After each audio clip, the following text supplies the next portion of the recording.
written production of the Recreation Centers of Sun City Incorporated and is intended for the sole purpose of informing our Recreation Center members. Any duplication, copying, transmission, broadcast, or use, including electronic and social media, is strictly prohibited without the prior written consent from the Recreation Centers of Sun City Incorporated. Thank you for watching.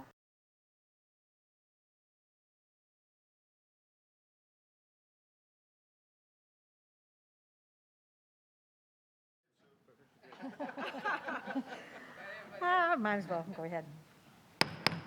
Please stand for the Pledge of Allegiance. I pledge allegiance to the flag of the United States of America and to the republic for which it stands, one nation, under God, indivisible, with liberty and justice for all.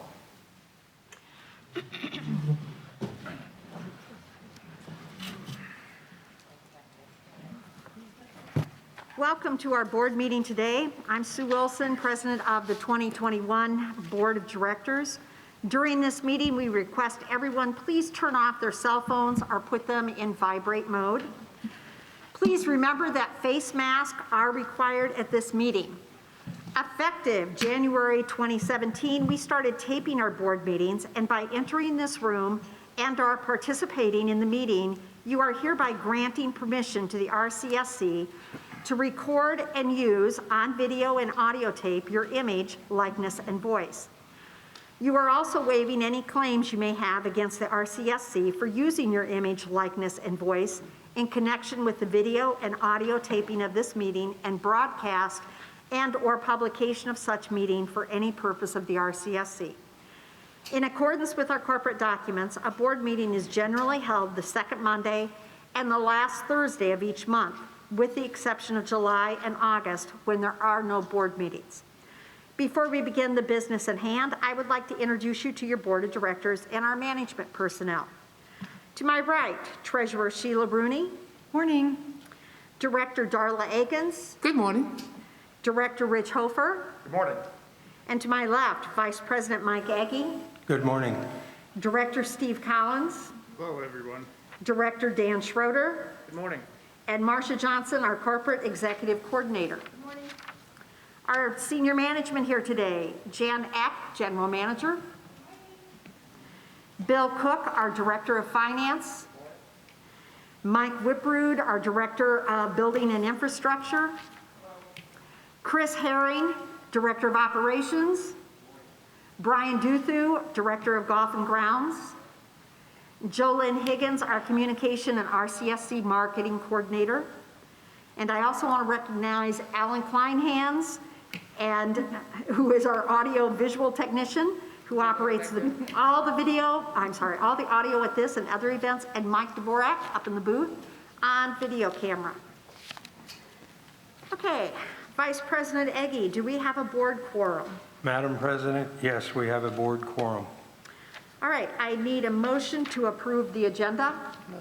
So moved. Okay, moved by Director Collins, second. A second. Seconded by Vice President Egge. Any discussion? Okay, I have a motion to approve the agenda. All those in favor say aye. Aye. Opposed? Okay. Going on to the minutes, I need a motion to approve the minutes of the April 29th, 2021. I so move. Okay, moved by Director Collins, seconded by Director Schroeder. Any discussion on the minutes?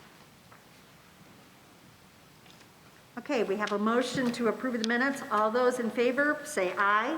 Aye. Opposed? Okay. Going on to our committee recommendations. Treasurer Rooney.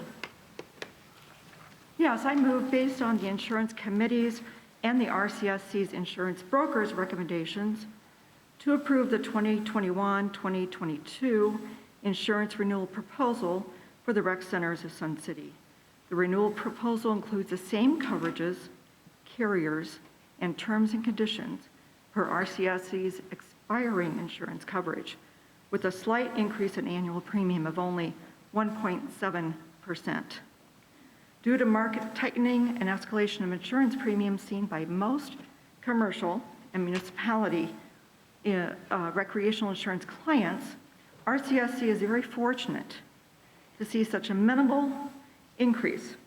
RCSC insurance broker, Lockton Companies, indicates our carriers regard RCSC as a prestigious risk as well as best in class.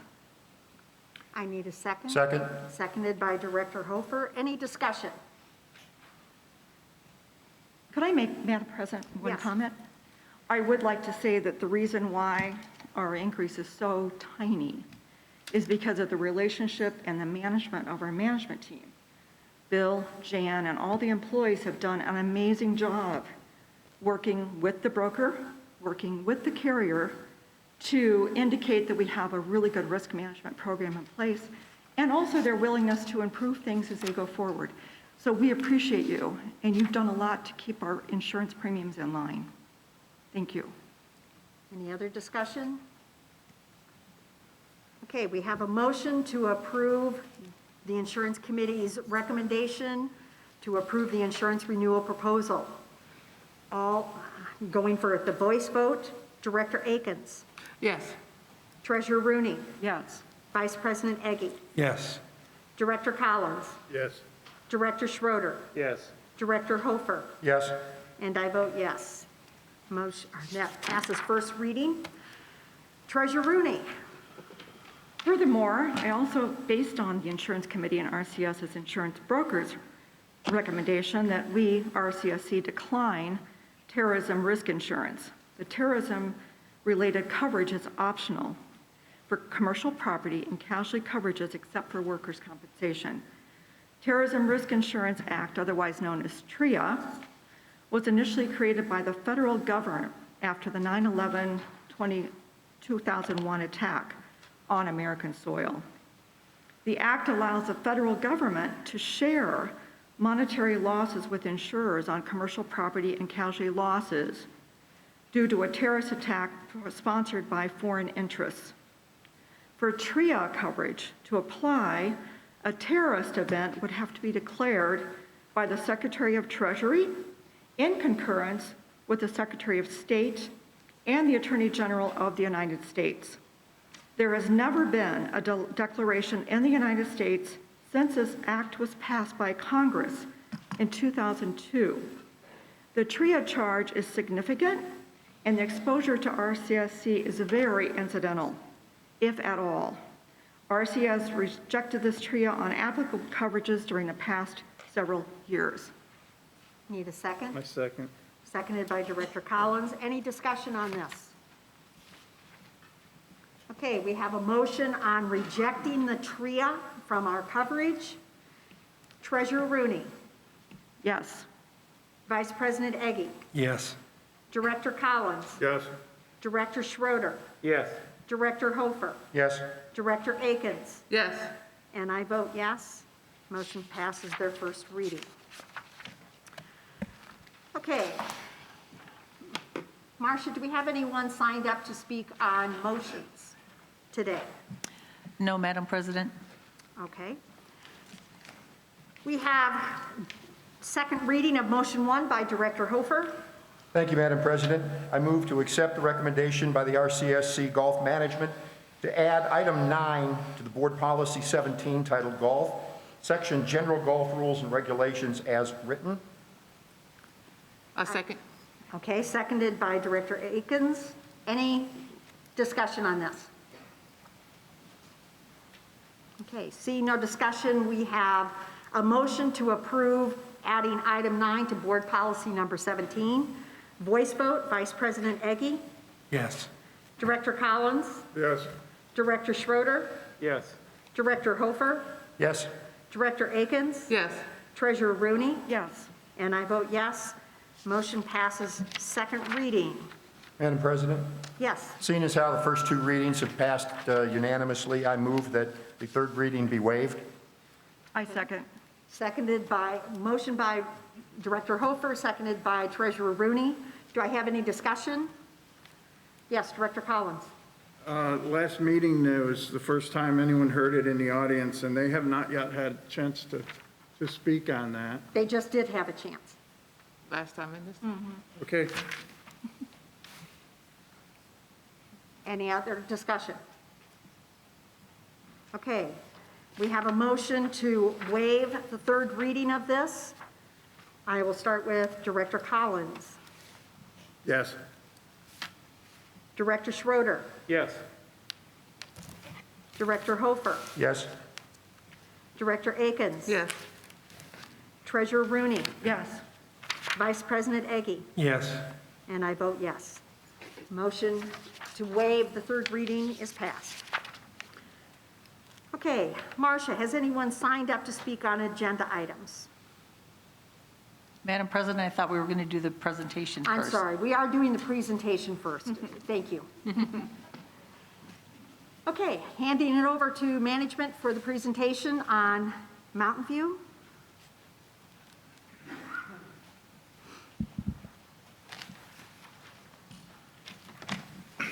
Good morning, Madam President and Board of Directors. We're here at a decision gate a little bit on Mountain View, and we'll come on to that towards the end. But I just thought I'd give you a quick little brief background. Approximately a year ago, in June of 2020, this board approved the Ad Hoc Long Range Planning Committee's recommendations for reconstruction of the Mountain View Recreational Center. It was primarily three components: a theater auditorium, swimming pools, and a fitness and gym area. Since that time, we and senior management have been working with our architect, CCBG, on this proposal to develop a master plan as a starting point. A little background on CCBG. RCSC has a long-standing history with these folks. Over 10-plus years, they've designed all the projects in the past decade: Fairway, South Golf. They're currently Grand Center. So Mr. Scott Walker, if you'd stand up for a minute, he's our primary architect with CCBG. I'm working with him very closely right now on Grand Center, as I mentioned. But we have an exciting presentation to show you the progress of where we're at on Mountain View. And to present that is Martin Ball, also with CCBG. So I'd like to turn it over to him. Thank you.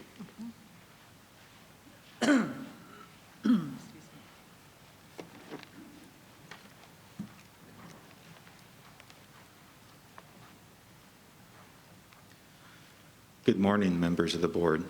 Thank you for having us here today. Can you hear me all right? Yes. Everybody in the audience? Thanks. My name is Martin Ball. I'm with CCBG Architects. We're based in downtown Phoenix, and we have a small office in San Diego as well.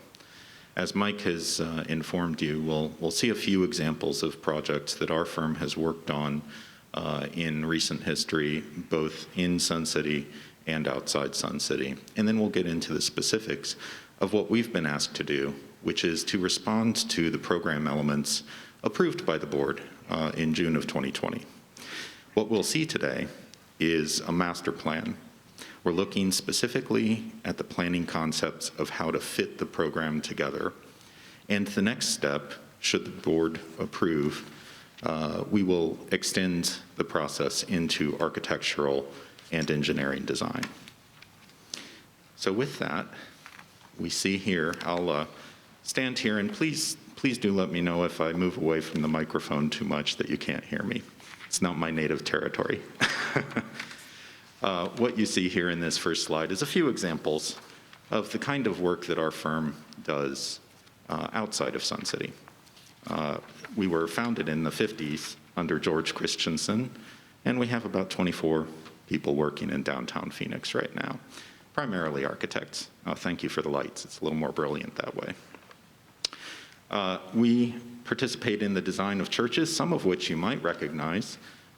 Here is Shepherd of the Hills here in Sun City.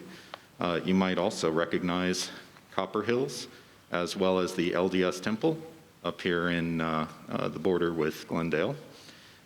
In San Diego, we design a number of fire stations.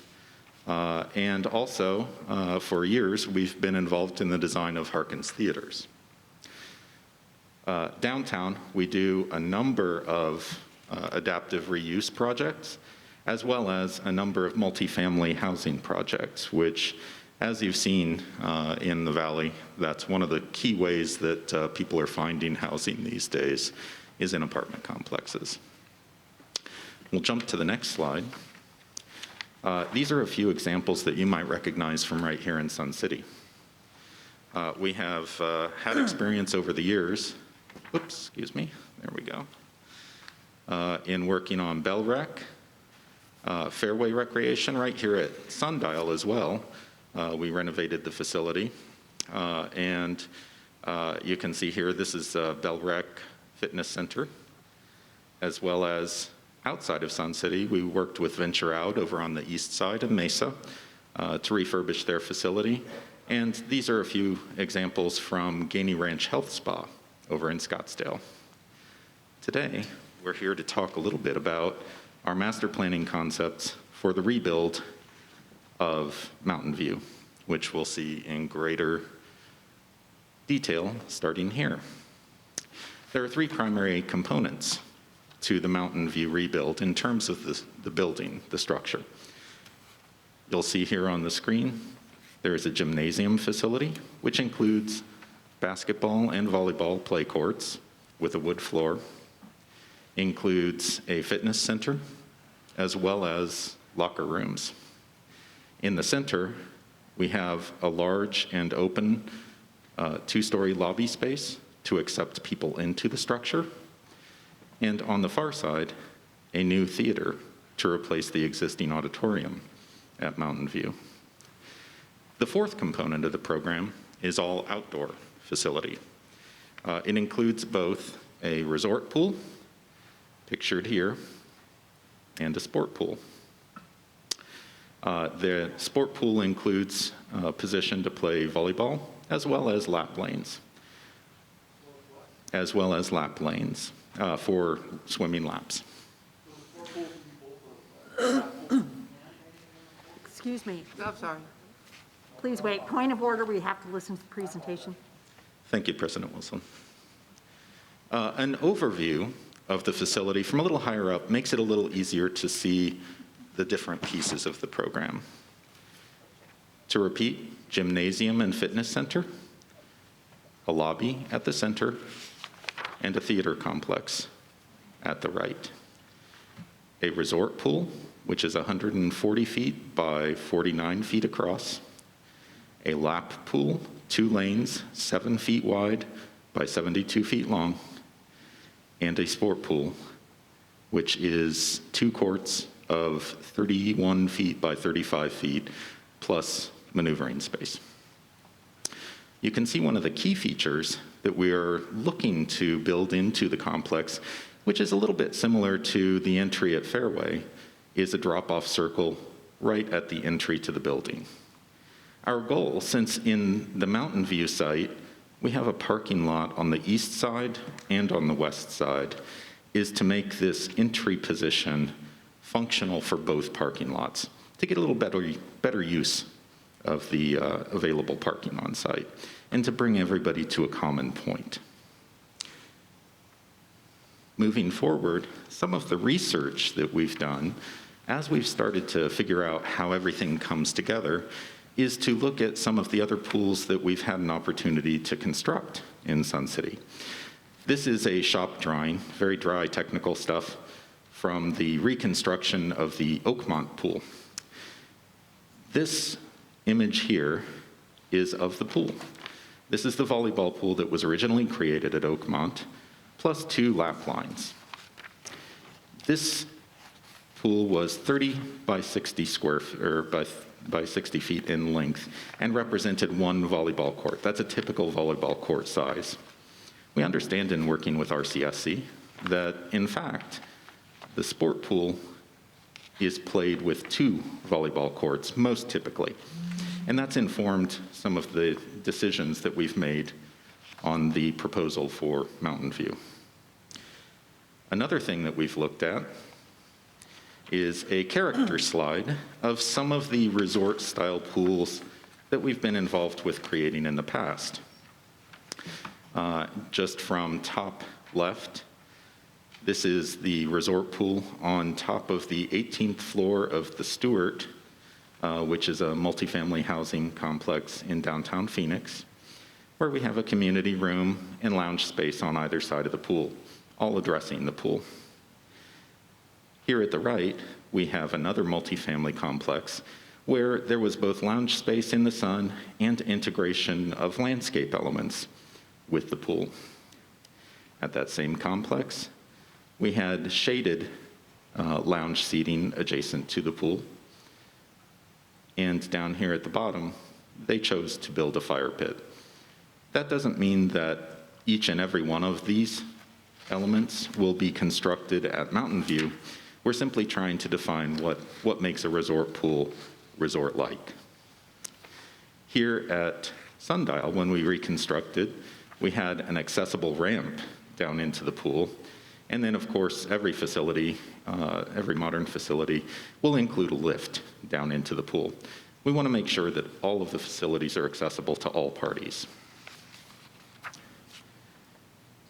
The composition of the program elements is something I'd like to pay a little attention to here.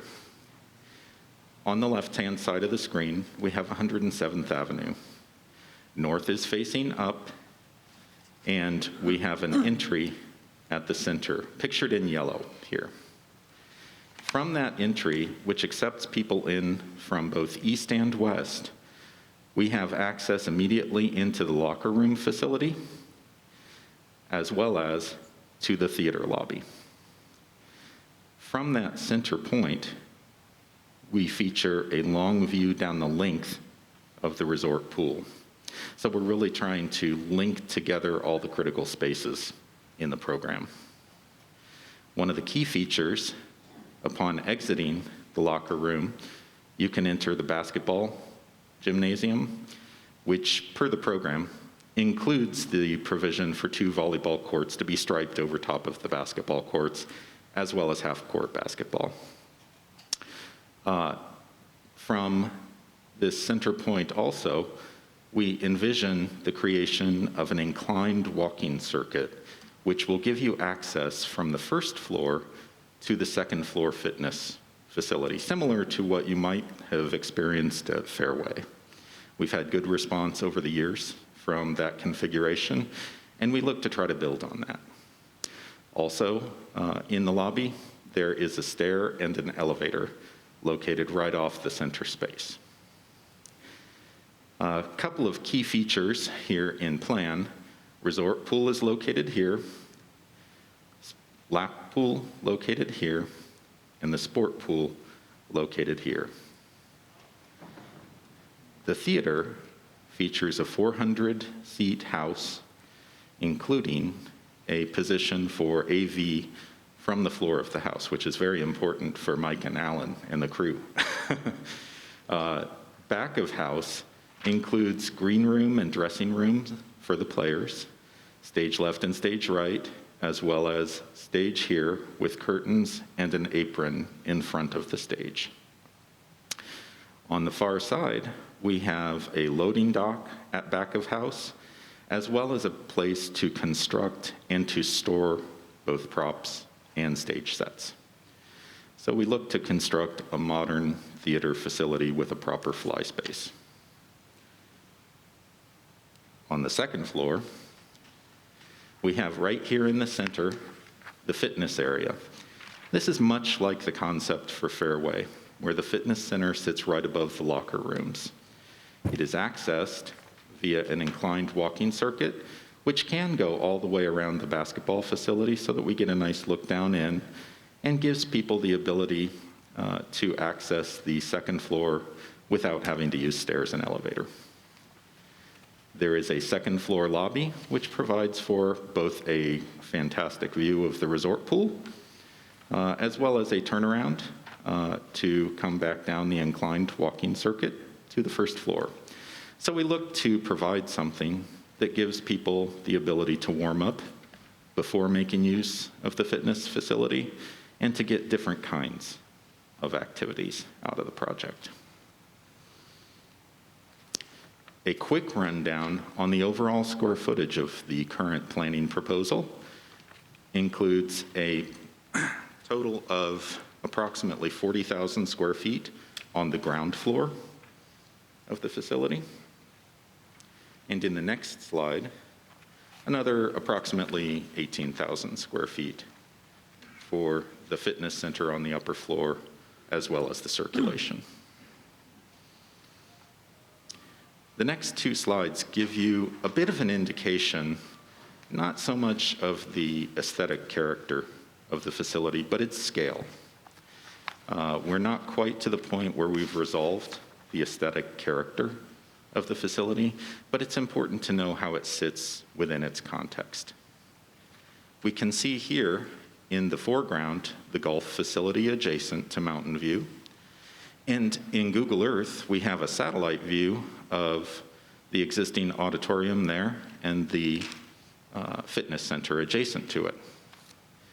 You can see we've highlighted in some fairly garish colors so it stands out at this distance the scale of the new gymnasium and fitness center, as well as the lobby at the center and the theater on the far side. It's instructive to see here, we can see inside the new fitness center the scale of the existing auditorium. Basketball court's a little larger than the existing auditorium. A second view of this from a little lower down gives you a good indication of what moves we have made on the site. We are really trying to keep our new pool complex at the southwest corner of the building to reduce the possible sun shadows that the building might cause on the pool area. One of the key features when we're coming into an existing residential neighborhood is the height of the structure. At Fairway, which we can just barely see way back here in the background, we were limited to 40 feet in height. And there we're right on the golf course. So we wanted to be cognizant of the height that it takes to construct a proper theater with a proper fly space on this new site. Here at Mountain View, we have an existing pool, which you can see just the edge of right here. That sits 4 feet below natural grade. Our goal in terms of our planning is to bring the pool out of that hole for the resort pool, make it more apparent when you come into the facility how great a pool that will be and what nice seating opportunities we might have. And our goal would be to set the theater down into the hole so that we can minimize the amount of height required for the theater's fly space where it approaches neighboring residences. Another key aspect of the positioning of the theater, we were trying to place it right in the middle of the site relative to the houses on one side and the street on the other side, so that it sits nicely within its context. We have a few character slides at this point. Again, we're at master planning, and really we're looking primarily at openings, views, and interrelationships of the spaces. Not quite to aesthetics yet. We envision here, seated at the highest level of a tiered, ramp-accessible chaise lounge seating area, a nice view down the length of the axis of the resort pool to the lobby. Our goal would be to create a sense of openness, much like you might see at a hotel lobby out to the pool. And another common feature is, as we make use of the terrain that steps down to the existing resort pool at Mountain View, we likewise step our pools down into the hole, such that the resort pool is at street level, just over a spillover into the lap pool just below and over this edge, and then once again down to the lowest level, which is the existing level of the resort pool, a sport pool, which would allow for a variety of activities to occur, is at that 4 foot below grade location. One thing that we've found success with in other instances in our communities has been creating a focus wall, which might give you the opportunity to do a dive-in movie night in the pool complex. It's always a fun activity in our climate, especially in the summer when everyone's looking for an opportunity to get outside. 2 additional images. This one seated in a nice sunny area of the extensive deck around the resort pool also illustrates a clear sight line to that key wall, which I've highlighted in kind of a red color here. That's what we envision to be an ideal position for a dive-in movie wall. In the foreground, we have the spa, the resort pool. Just over the edge and down below, there is a lap pool, and beyond, close to the wall that we envision as a dive-in movie wall, is the sport pool. On the lower part of the screen, we have a representation of the termination of the inclined walking track and the second floor lobby, where we have a really nice view of the resort pool below. Our final slide here illustrates the general composition of that resort pool from standing on axis and looking back at the building. At the left, we have the mass of the basketball gymnasium with its required 23-foot height interior for volleyball. The lobby, first and second floor. At the center and to the right, the theater complex. And the backing for the dive-in movie wall is actually the storage for the theater. We have spa, resort pool, just over the edge, the lap pool, and in the background, we have the sport pool at the lowest level. That concludes the imagery that we have available for board members. We appreciate the opportunity to present to you, thanks to members of the team managing the RCSC and the general membership for attending today. I'll be happy to take any questions you may have on it or turn the mic back over to management as you see fit. Okay. At this time, we're going to allow for our cardholders, our members out here to speak, and then we'll give time for board members to also ask questions afterwards. So at this time, Marcia, do you have anyone who has signed up to speak on the agenda item? James Kepler. Okay, and just as she reads the names, just for those who signed up, when you approach the microphone, we ask that you state your name, member number, and also that you have only 3 minutes.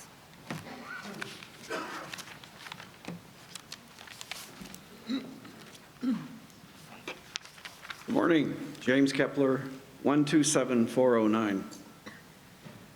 I was a member of the planning committee, and so when I first saw this, I was somewhat confused, but I can see now why the theater went into the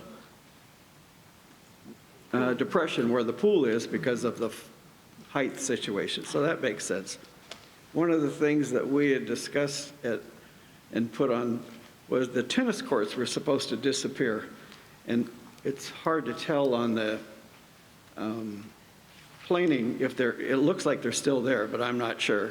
And the pickleball courts were supposed to be expanded because there's a lot more pickleball players. So I don't know if that's going to be addressed. I just thought I'd bring that up. The only question I have on the resort pool, currently our pool has capacity of 215. I just want to make sure what the new capacity is going to be on the new resort style pool. And I guess there was some shade covers mentioned, and point that out. The last thing is, I'm a little concerned about the driveway drop-off area up front of the front of the space where they're going to eliminate 30-some parking spaces, because what that does is it's going to move that parking to the back. And as you know, when you come out of there, you cannot turn left on Mountain View to come back to the complex to pick up any guests. you have to go down Mountain View the opposite way, go down to 105th, make a U-turn, come back up to Mountain View to get back to the front of the building. So I'm not sure that that's the best use of getting rid of parking spaces up front. And that's all I have. Okay. General Manager Eck, I'll have her respond. Madam President, Board of Directors, we have not in the drawing removed the tennis courts as of yet. We have had considerable complaints from homeowners in the area regarding pickleball noise, and so we are wanting to see what our solutions might be for that. Not that we won't continue, however we're directed to, but in the drawing right now, it's just exactly, it hasn't changed. It's just exactly as it is now. In regards to the resort pool, it's 300 square feet larger than the one you have now, so it definitely will accommodate more than you have now. That is one of the features that we heard loud and clear was very important to maintain. So that's what we've done. Okay, thank you. Vic Hageman? Good morning, everybody. Vic Hageman, 145711. In the theater, I don't see an orchestra pit or a place for the orchestra to sit. And I think you mentioned that there was going to be a control room, but I didn't quite get that. So I'm interested to where the control room would be for sound and lighting controls. Glad to see that there's a spa because it wasn't loaded on the drawing that I have. Thank you very much for that. Again, no mention of the pickleballs, but that's been addressed. Thank you, Jan.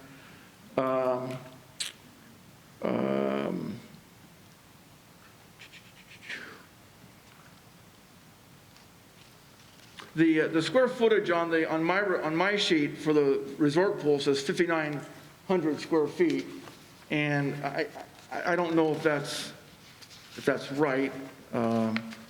My math comes out. The size of the resort pool, can you please tell me the size of the resort pool?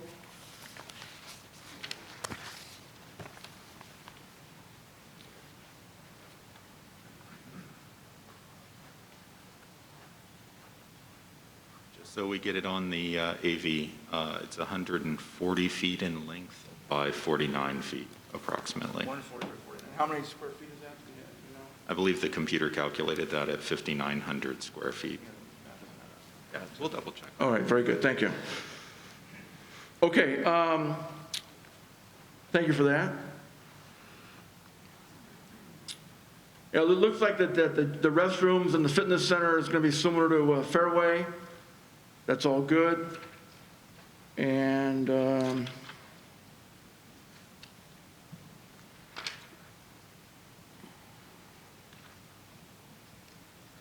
I am curious to find out what resort facilities are going to be at the pool, the seating and the shaded poolside retreat. That looks really nice. I hope you can incorporate that in there. That'd be really great. Love the outdoor theater portion. That's to go swimming and watch a movie at the same time would be awesome.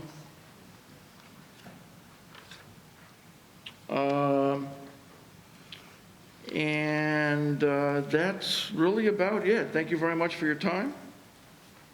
Okay. I appreciate it. Thank you. Gary O'Sear?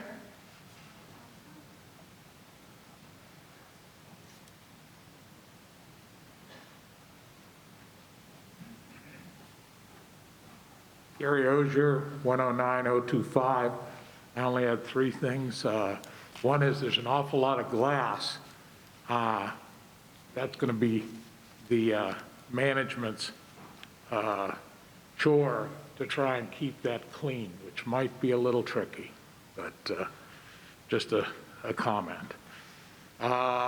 Secondly, have we considered the possibility of rollback seating for the theater in an effort to be able to utilize that space for things like dinner theater or weddings or other possibilities for the space? And the third is, have we considered using metal building construction? Which, when we took a look at the Grand Avenue property, the second building, we came up with a drawing and design for that property that was about a third of the cost of the present building. And certainly that's something that should be looked at. And metal buildings these days are not Quonset huts. There's an awful lot of buildings around that you'll find that look like other things, but they're actually metal buildings. I just wanted to bring that to the attention. Thank you. Okay. And Gary, just to answer your question, the ad hoc committee wanted permanent seating in the theater. That was a big thing for them. That was a number one priority, was 400 permanent seating set at an angle. I understand that, but if you look at rollback seating, it was the reason because it was not comfortable, or was the reason what? You'd have steps going up. Most likely you'd have steps going up and it would be hard. No, you do not. Rollback seating has ramps. So I'm just saying, if you look at it closely, because I did a lot of research on that particular item, if you look at that, you can get just as good a seating, you can get it ramped just the way you want it, and then you have use of the facility for other things as well. Okay. Thank you. Leslie Watson?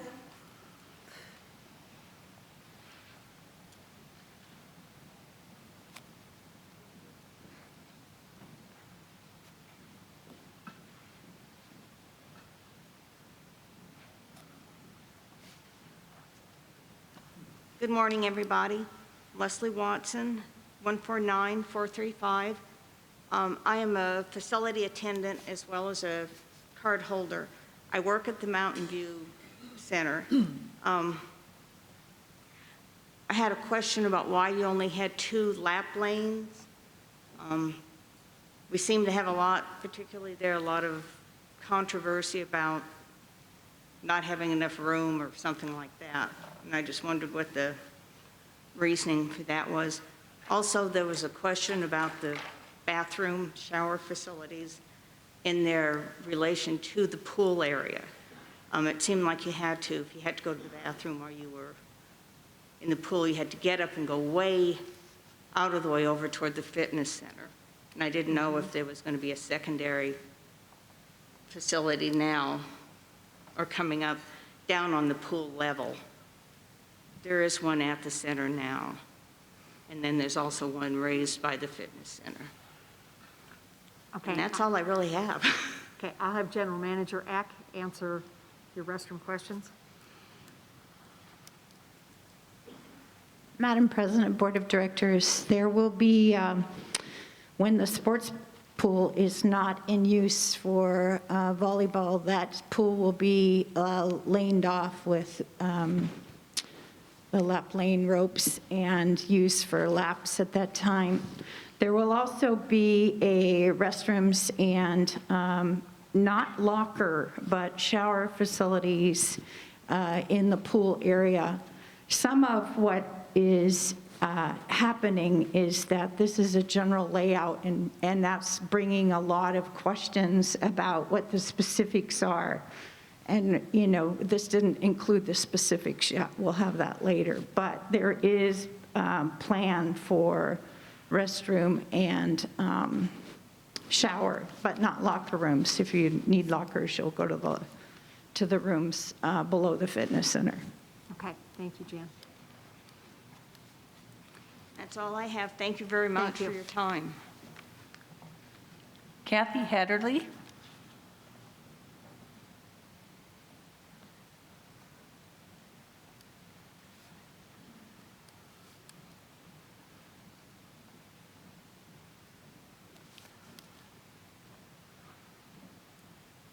Hi, ladies and gentlemen of the board. I'm Kathy Hatterley, 28680. I've lived in Sun City 7 years, and I've been an employee of Sun City for 7 years, and I've worked as a monitor at Bell, a custodian at Bell, a custodian at Marinette, and now a custodian at Willowbrook, Willow Creek. My concerns also were the bathroom areas, and Jan just answered that at the pool area. It seemed like they were going to be quite far away, and as a custodian and a monitor, I know that there can be issues with those of us that are older getting to the restroom areas. So I'm glad to hear about that. I'm also glad to hear that we have not yet gotten rid of the tennis as a tennis player and have held a national ranking in USTA at 3.0 level and now play competitive 4.0. We want to broaden our tennis, and when we play at Mountain View, there are no lights, and there's only 2 courts, and with the West Valley Tennis League, we need 3 courts, and we've been a little bit restricted on what we can do at the competitive level because they won't allow us to use the courts when they're available at Bell because of wear and tear. And we would like to get more tennis playing and like to not have to play all outside where we're paying for the membership here and want to be able to grow our membership and the competitive level. We are still at our age playing at competitive level and would like to see those courts kept at Mountain View if possible. Thank you. Thank you. Lori Owen.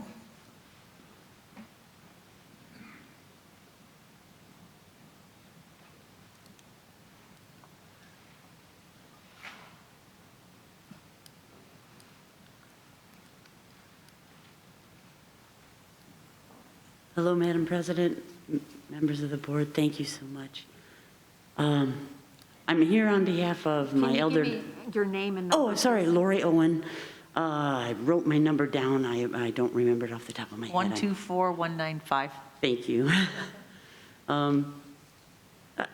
Concerns about Mountain View, you know, it is due, and thank you so much for attending to the exciting possibilities.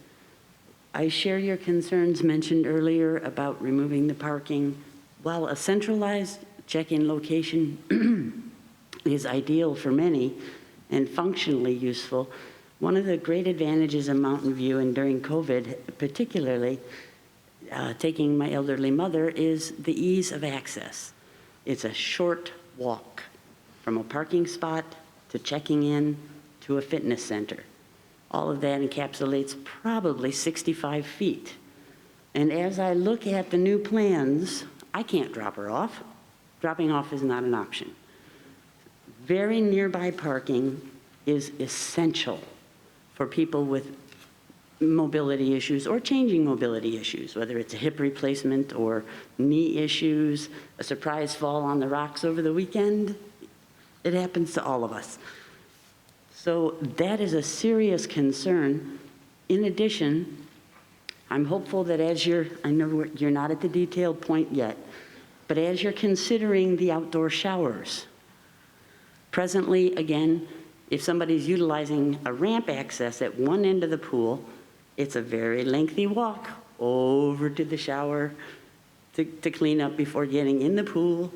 And so I would anticipate that you would be providing multiple shower points for each of these multiple pools. That seems logical and worthwhile.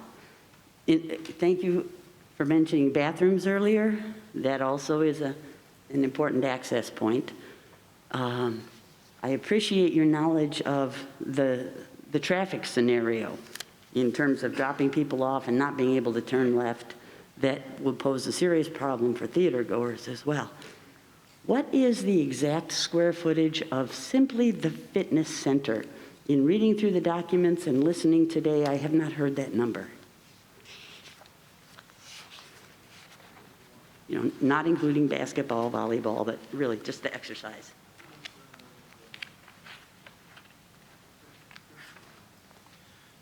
Members of the board, Martin Ball once again. We have a program that calls for a grand total of 5,000 square feet of combined fitness and spin. And I believe that our final number, I'd have to refer to my slide, might be 5,300 square feet. It is like to the condition that we have at Fairway, where we have the locker rooms beneath and the footprint of the locker rooms above is given over to fitness. Okay, thank you. Okay. Rich? Yes, it was pointed out to me that the fitness center is actually labeled restrooms and lockers on your diagram. Is that? Okay. Thank you for that broadening of information. And in my last 10 seconds, I'll throw up a question to you, and that is, how do you dispose of surplus property owned by RCSC? Because I see all these wonderful machines, and I know it's all going to be replaced. Thank you. Okay, thank you. Jan, want to respond? Madam President, Board of Directors, in regards to selling any asset of the recreation centers of Sun City, anything of a value over $50,000 has to be voted on by the membership. In regards to something like a piece of fitness equipment, it's a little bit like things that are in technology. Some of that, even though it may be very workable, is not necessarily of value to sell openly as far as out to other fitness centers or et cetera. But what we have done in the past when we've had done some remodeling or rebuilding is sometimes we've held somewhat of a garage sale, I guess, and allowed members to come and purchase some of that equipment, tables, chairs, et cetera. We've done things like that in the past. So it would really kind of depend whether there was any place to sell it, or if there was something where we offered an opportunity for people to own. It's not been our experience that Sun City folks want to have a large fitness piece of equipment in their homes, but that might be something that we could consider. Okay, thank you, Jan. Marcia? Christy Svedston?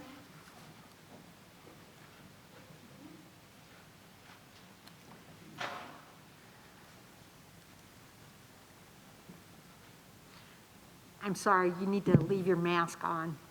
Okay, well, you know what, I couldn't understand somebody when they were talking earlier with the mask on, and I will comply. Okay, my name is Christy Svensson. My number is 137-489, and I've spoken to the board before, and thank you for your time. And I've got to say, Sun City is the best place on earth to live. And I really appreciate all you guys and what you do. And the staff at Sun City Rec Centers is exemplary, I think. Maintenance is top board, and the pools are all gorgeous. Okay, I have 3 points I would like to make with you today, and I know my time is ticking off, so I'll be real quick. Number 1, my granddaughter lives with me, and she works at Arrowhead Mall. She wants to swim maybe 3 to 6 times a year. She's not allowed to swim, even with the punch card, because I should purchase her, or she should buy a $250 a year pass. I wonder if there is some way that we can work out some kind of a... Okay, Chris, right now, this is about the Mountain View. Oh, okay, then I'll change the subject altogether. My concerns about Mountain View are the same concerns I have about many parts of Sun City, and that is that there is a lack of ADA compliance across the board, and I would be happy to meet with your facilities manager to describe what I'm talking about. I have background in ADA compliance, and I think that this plan right here for the Mountain View rehab is akin to a real problem with Americans with Disabilities Act.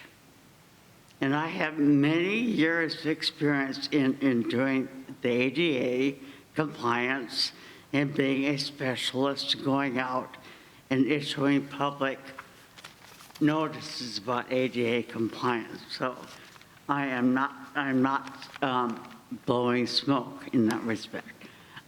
Finally, I will say at the very end, as I viewed all the blueprints and all, not the blueprints, but the plans, I saw nothing about an ADA legend, nothing about any access. Woman talking earlier was saying that, yeah, going all the way down to one end, all the way up to the other end is not doable. Okay, I'm sorry. I have to interrupt you. Thank you. I will say one last thing. No, and then I'm sorry. I'm sorry, ma'am. We've got... Bend, Oregon got sued in 1999. Ma'am, I'm sorry. Okay. Your time is up. Don't yell at me, and I won't yell back, but Bend, Oregon got... Your time is up, ma'am. Thank you. Marcia? Lori Ellingson.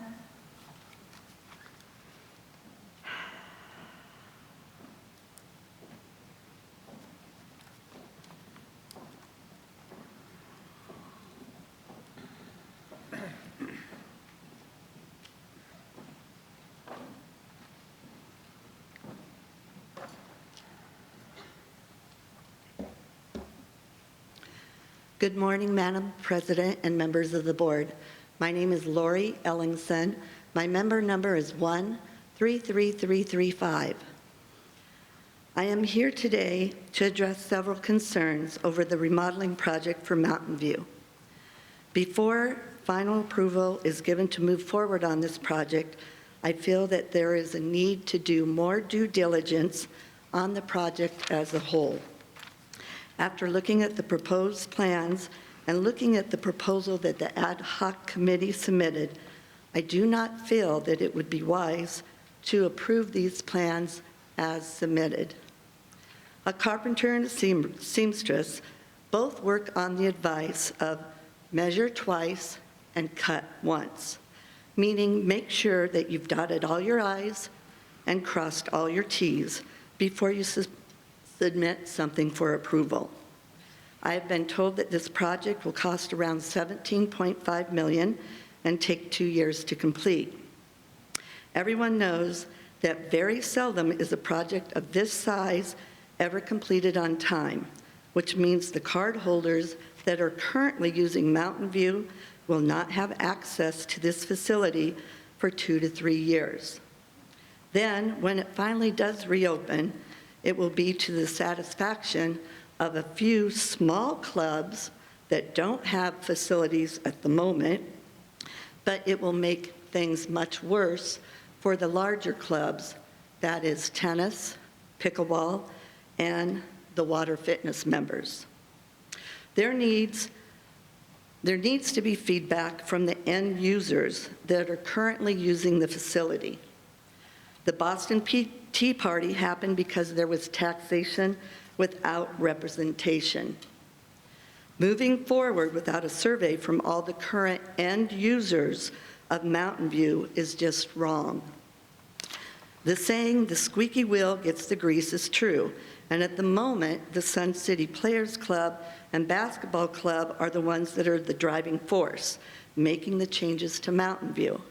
The members that attend the water fitness classes, utilize the tennis courts, and utilize the pickleball courts are not expressing their concerns because the facilities that are offered work for them.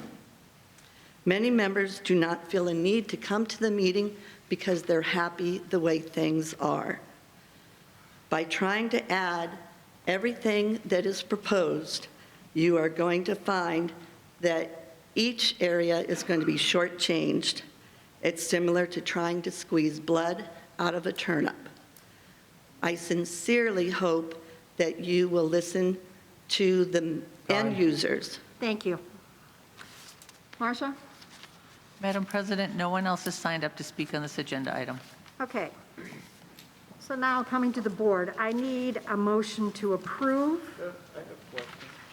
We'll have questions after we have a motion first, okay? We'll have some discussion afterwards. Is there a motion to approve? It'll be before the vote.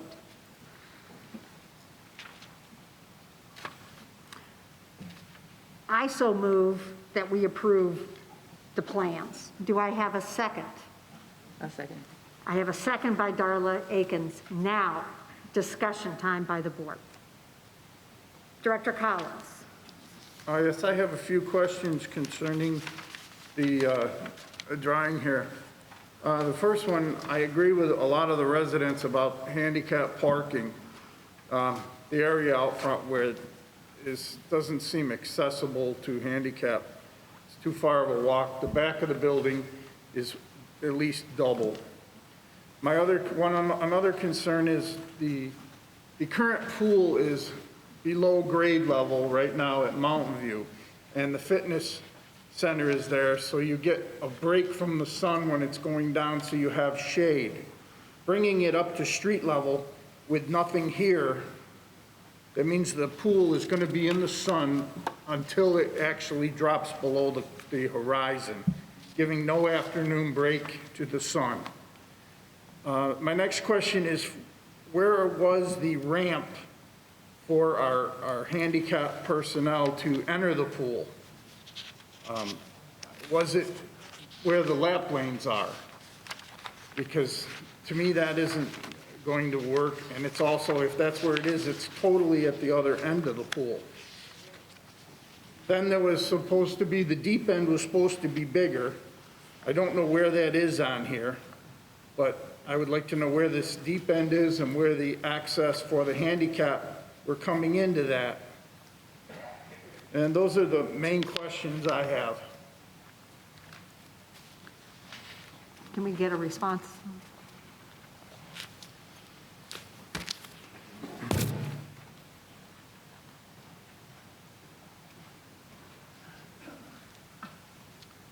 Good morning once again. Thank you, Board Member Collins. I'll try to tackle your questions one at a time. Okay. If we may pull up one of the images on our slides, I think the first overall aerial image is probably the best to answer the question, and I believe that's slide number 4. So there we go. Oh, I'll get it. There we go. Thank you, Mr. Collins. Thank you. To respond first to the question of accessibility and the ramp position for the resort pool, we envision that once you pass the control point here into the lobby, when you come out of the locker rooms, we have ramp access to the pool level at each level and into each pool. The ramp for the resort pool, the top of it, excuse me, my hand shakes a little bit. I'll try it steady. That's a little better. The top of the ramp into the resort pool begins at this position and proceeds, sorry, there we go, and proceeds down to the floor level of the pool at the midpoint. The position of the deepest part of the pool has not yet been assigned what proportion of the overall pool will be at that 7 to 8 foot mark by the program.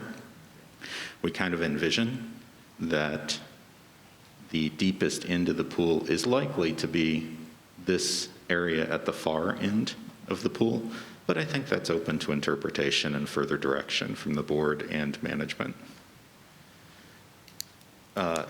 Let me walk through the positioning of the lap pool. It is admittedly in this view a little bit tough to see the lap pool. However, coming out of the exit from the lobby area down a ramp, it is at this mid-deck level position where here at the head of the lap pool, which is pictured here, at the head of the lap pool in line with the position where you exit the lobby is the head of the ramp into the lap pool, proceeding downward to the far end of the lap pool where you are at the lowest level of the lap pool and you enter your swim lanes, swimming like so. Likewise, down here at the sport pool, we envision doing an L shape of ramp if ramp is in fact provided for the kinds of activities that will ultimately be used in that sport pool. Above and beyond the ramps, which we understand to function well at Sundial here, as an example, we always have the ability to do a chair mount access into the pool, and both are planned. Did I answer all of your questions, Mr. Collins? Out front, in the front building, you have a place for drop-off. Yes. And you have a big area there with a tree. Yes. That could be utilized for our handicap parking, cutting in half the distance for our people to get into the building. We could indeed, absolutely. And the other thing was the 107th side of the pool now, it's below ground level, and the fitness center is there. So probably 2 o'clock in the afternoon, 3 o'clock, you start to get shade. With this here, bringing it up to street level and just a small wall here, you're not going to have any shade on that pool whatsoever. Yes, we do have the opportunity to provide additional shade at the resort pool if we are provided that direction. I think we've had some early design studies that are not illustrated here that had some additional shade out there. We understand that there has been some feedback, and perhaps Jan can speak to that, that the condition that was provided at Fairway where there is significant shade was perhaps overboard for this function. And so we're trying to find that appropriate balance between shade and space for the sun lovers to get out and have enough sun. Thank you. Thanks. Other discussion? Madam Director Chair. Schroeder. May I move to postpone this vote until our next meeting, the 27th of May? Because this board's had no time at all to study this, ask questions and stuff. So I would move to postpone this till our next meeting. Okay, do I have a second? A second. Director Collins, any other discussion? Yes. Madam President, I have a couple of questions. Sir, if you could come back, please. You're getting your steps in today, I guess. I had two questions for you. First off, on page 9, which was the architectural drawing or the drawing of the theater, is there a place for folks to go from one side to the other side without being on the stage? For the players to go, sir? Yes. The play area or the visible stage area is backed by a behind final curtain access way from stage right to stage left. Okay, and you can walk back? Yes. Okay, that's fine. I will add that the specifics of some of the theater program, since it is a very specialized function, will be added once the theater consultant is brought on board, when the board has approved the general planning concepts. Thank you. The other question I have is behind the theater on page 11, you'll see the currently unused and broken down solar field that we have there. It appears that you're not planning on doing anything with that area? Actually, no. In this case, Mr. Hoffer, the existing image provided to us by Google Earth is unalterable. So what you see is an overlay of our planning complex on top of whatever might be there on Google Earth. I think on the specific slides of the floor plans, we illustrate that the 36 parking spaces removed at the front of the facility are replaced by 40 parking spaces where those existing solar panels and storage functions occur. Okay, so that would be parking then? It would be parking. Okay, thank you. Thank you. Thank you, Madam President. Madam President? Yes, Director Schroeder. I had a question on the restrooms at the pool. Yes. Those, it says pool and theater. I would assume those would be separated? It depends on what direction we have from board and management. Because In trying to provide the best utility to the membership and the board, a thought had been that we create the restroom facilities that would act as a second for theater goers. The main core of restrooms is, of course, available to theater goers at the lobby, which might find dual function during the daytime with swimmers. So that's the initial thought. We could certainly stack those two and provide separate restrooms for the two functions if the board sees fit. my problem would be wet floors and the Certainly. theater people coming in on those. It would not be simultaneous use, would be the Thank intent. you. Madam President, I have one more question. Is there any reason we cannot take the whole building plan, move it 30 feet north, 40 feet north to give more room to the pool area? That would be a possibility. However, we've been judicious or tried to be judicious about how much of the existing depressed slab area is available for the current pool at Mountain View. To move 30 feet to the north in the configuration we currently have would take more of the mini golf facility out of play. We currently have two holes that jut into the area that we envision as a walkway leading up to the facility from that big parking lot to our east.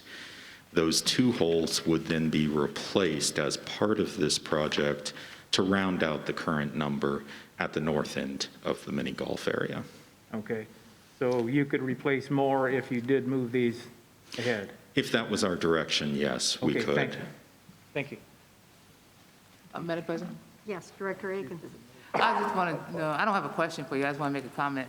I just wanted to let everybody know that I did second the motion and to approve this, only because I wanted to have people to have more discussion on this, but I am entirely in favor of postponing this so that we can have more discussion on this, because I do have several concerns. Okay, any other questions by the board? Okay, we currently have a motion on the table to postpone this till the next meeting. And I had a second on it, so I am going Director Collins, Yes. Director Schroeder, Yes. Director Hofer, Yes. Director Akins, Yes. Treasurer Rooney, Yes.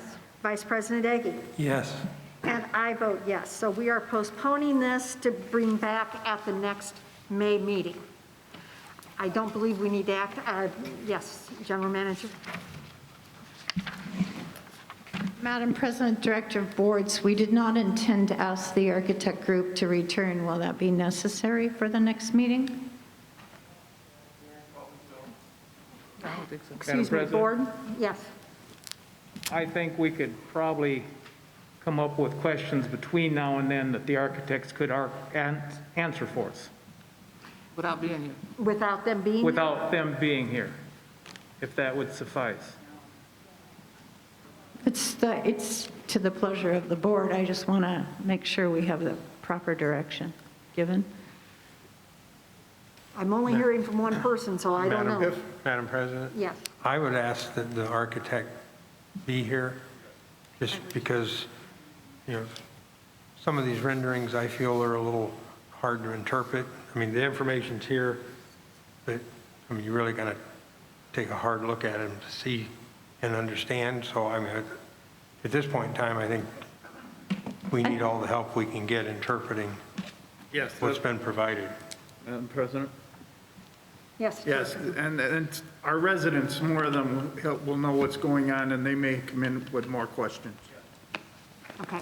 And if you have questions in the meantime, it would be very helpful that those, you can email them to me if you like, but it would be very helpful that we could move them on to the architect so we could, work on some of those. So it wasn't Okay. all just done at the meeting. That would be helpful. Okay. All right, thank you. From card holders as well, if they have them. Okay. And I believe, Jan, that since this has been postponed, we don't go back to vote on the other motion. Okay, thank you. All right, at this time, we are at member comments. Has anyone signed up to speak at member comments? Marcia? Patrick Gannon. Please remember, when you approach the microphone, we ask that you state your name and member number.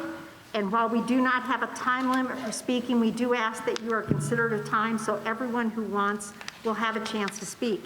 If you make comments and then want to return a second time, we ask that you wait until everyone gets an opportunity to speak, and then time allowing, you can return for additional comments. Yes. Madam President, Board of Directors, fellow members, my name is Patrick Gannon, member number 150056. And I want to talk today about opportunity and process, 2 items. We have many RCSC members who have a lifetime of experience and skills to offer when volunteering on RCSC board designated committees. That provides a lot of opportunity for volunteer members to help inform the discussion of potential action steps that may be taken to achieve the goals of the committee that they volunteer to serve on. The RCSC board has a number of standing committees. Each committee has goals stated for the committee. In my observation of committees on other nonprofit boards, the committees do the hard work of bringing up potential solutions to achieve the goals of the committee. The members of the committees do research on the potential action steps possible. The committee members wrestle with the pros and cons of potential solutions, and then the committee forms a recommendation or recommendations to present to the board for consideration and eventually for a yes or no vote to proceed with action steps. The reference point for my comments today are the minutes of the last board meeting on April 29th. Specifically, I'm speaking to the motion made by Board Secretary Lehrer, and I quote, "To approve the recommendation of the Long Range Planning Committee to proceed with a survey of current RCSC members as written in the committee's plan, goals, and objectives." It is my understanding that the Long Range Planning Committee has been working on this survey for a year and a half. RCSC board member volunteers giving their time along with directors of the board on that Long Range Planning Committee. The Long Range Planning Committee members have gone back and forth over this survey and discussed the questions and the methodology. In my involvement with surveys, I've heard it said that no survey is perfect. I agree with that. But I've also heard it said that the data you will get from even an imperfect survey is more data than you will get from a survey that's never sent out. I want to say that again. The data you will get from an even imperfect survey is more data than you will get from a survey that's never sent out. So I am suggesting that the no vote of the RCSC Board of Directors, after only 15 to 20 minutes of board discussion at the last board meeting, was a hasty dismissal of 1.5 years of committee work. Why not send out the survey and see what data you do get back? Having more data, more pertinent data, will help the board to make more informed decisions. I want a strong committee system that makes recommendations to the board of directors. Strong committees are an integral part of good governance. Thank you.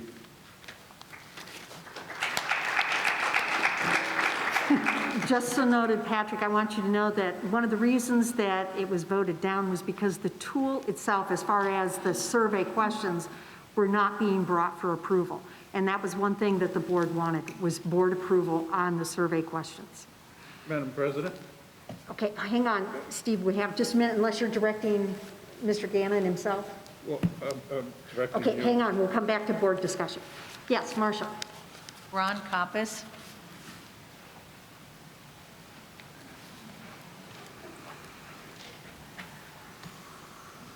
Morning, Madam President, board, and members.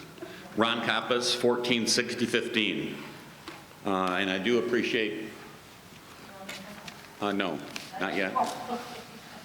And I do appreciate your architectural drawings and the demonstration and presentation you gave. Thank you. Yesterday morning, I was finishing up my 15-mile bike ride when I rode my bike past the ballpark. Just enough to notice that somebody had been out in the yard by the fountain doing spinnaroos in the lawn.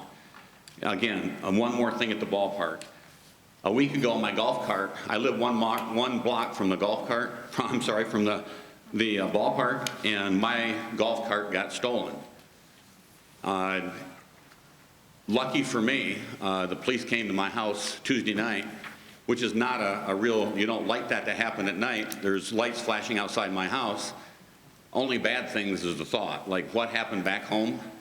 And they assured me right away that good things are happening because they found my golf cart, which doesn't happen. So I was lucky there, but it still tells me we have a major security problem, you know, around the ballpark. So what do? My father used to tell me, don't tell me that something's broken unless you're gonna tell me how to fix it. And I kind of agree with that, and I'm not saying that I'm gonna tell you how to fix it, but I'm gonna give us what I think could be a plausible solution. So it's broken, and we need to have a plan. Both Myrna and Chris have been very supportive in sharing their ideas and thoughts on how we can come up with solutions. As you know, at Oakmont now, we have a room that we can put things in and lock it up, and that makes it a safer situation, but it's still 1.5 miles from the ballpark, and that makes a problem. Our members from our softball club want to have a batting cage, and I've shared that with you a little bit before, and we would fund it, but it also makes a security problem because we have an iron mic that costs $4,000 that's going to sit there, and what do we do to protect that? When I was at the ballpark a few weeks ago, Chris was there, and he made some suggestions that if we put the iron mic pitching machine inside of a storage building, all we have to do is open the door, and we can use it during the day. At the end, we shut the door again, and now the pitching machine is out of sight, out of mind, and it's a secured site in a secured place. Could you pass those out, please? And I don't want the architects over here to look at my drawings, okay? They're not, they're specs. And back in the day, I would have given my students a C- on the drawings. I was asked to, when I did the drawing, I was asked to put, by a couple of board members, to put the lights on the field. So what I'm providing you with is look at the colored one. Okay, yes, I do like the color. It shows lights on it because the demographics show and the data shows that in 10 years, we're going to have people coming into Sun City. They're going to have to work until they're 70 to retire. And that being said, that means that they're going to want to play ball at night. So there's lights on this field. I also will show you on the right side that the batting cage is over on the right side with a storage building. So I think, now go to the second plan if you would please. And I don't know how good you are at reading prints, but the bottom one is just an elevation, and it shows you on the left side, it shows you the batting cage itself. Then it shows you a 14 by 36 block building, and you see the cutout there, and it says iron mic on it. I did the cutout so you could look inside the building, and you can see the pitching machine. And if you go up above that, there's a floor plan. And on the floor plan, you see the iron mic. You see it's inside the building. There's a door there. You can open the door and use it all day long, shut the door again. Now it's safe and it's secure. I'm just trying to figure out ways that we can make things at the ballpark secure. And I think this building does that. It also gives us back our storage at the ballpark so we don't have to go 1.5 miles to Oakmont. Not that I'm not appreciative of that. I am very much appreciative of that. But it just puts everything back at the ballpark. And it's an idea, and I know that they're talking right now about Mountain View and that project, and it's very conceivable that we could be doing both projects simultaneously. So what I would like from you is the possibility that you look at this and give it your consideration, that the batting cage portion of it, we would like to be able to do in the fall. And again, we'll fund that. And I guess at this point, do you have any questions for me? Nope, I don't. Thank you for your time, Thank you. and you keep the drawings, and if you want to put them on your living room wall, that's okay too. By the way, your drawings do look really nice. I'm sorry, what? Your drawings look very nice. Oh, well, I don't know about that. My students wouldn't think so, I don't think. Thank you. Susan Benson.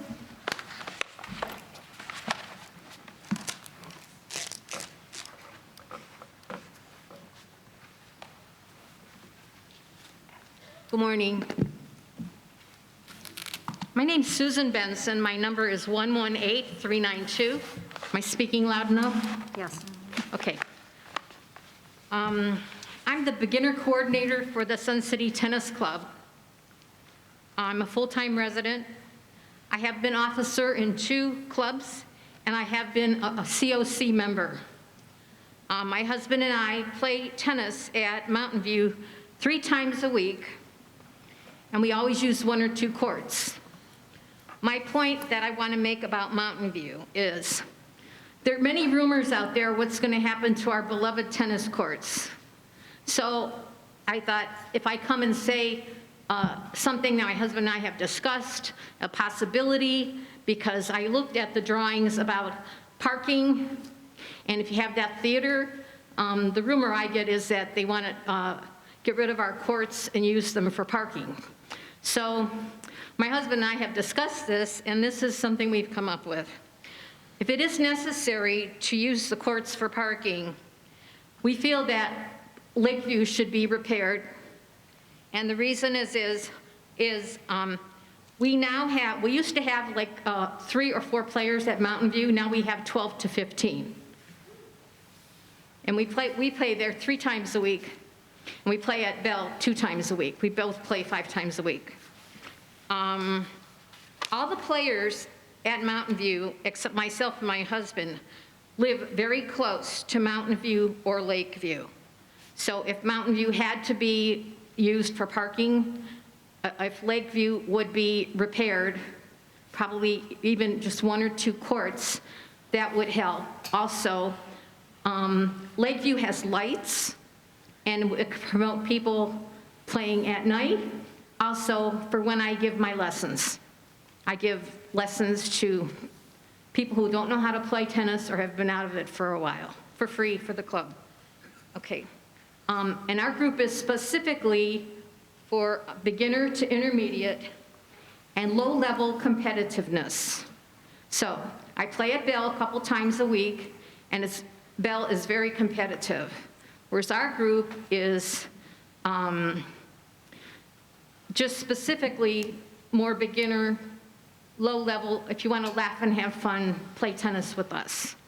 So, but my point is, if you have to take that, our courts for parking, perhaps consider redoing or repairing Lakeview, because that would take up the slack for the people that live closer to Lakeview than Bell, because Bell is awfully far for them to travel.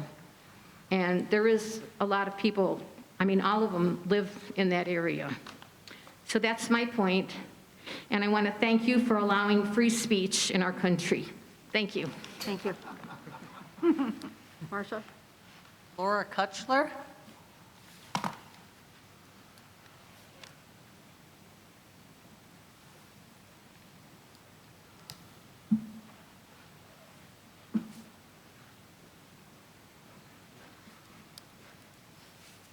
Laura Kukler, 23157. My only question concerns the depth of the lap pools. Currently, the lap pool at Fairway, the shallow end, is a little too shallow. In comparison, the shallow end at Marinette seems to be adequate, and I think it's a difference of about 6 inches. So the depth and plan for the lap pools, the depth of any pools has not been mentioned.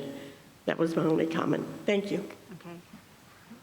Do we know the depth of it? Okay. Wherever you want it.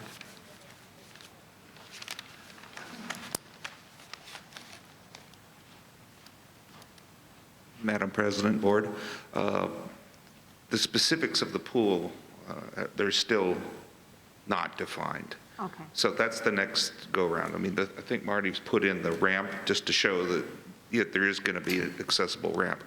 But as far as the relationship to the pool deck and how deep the lap pool is, we haven't determined that yet. Okay, all right. Thank you, Mike. Dennis Gregory?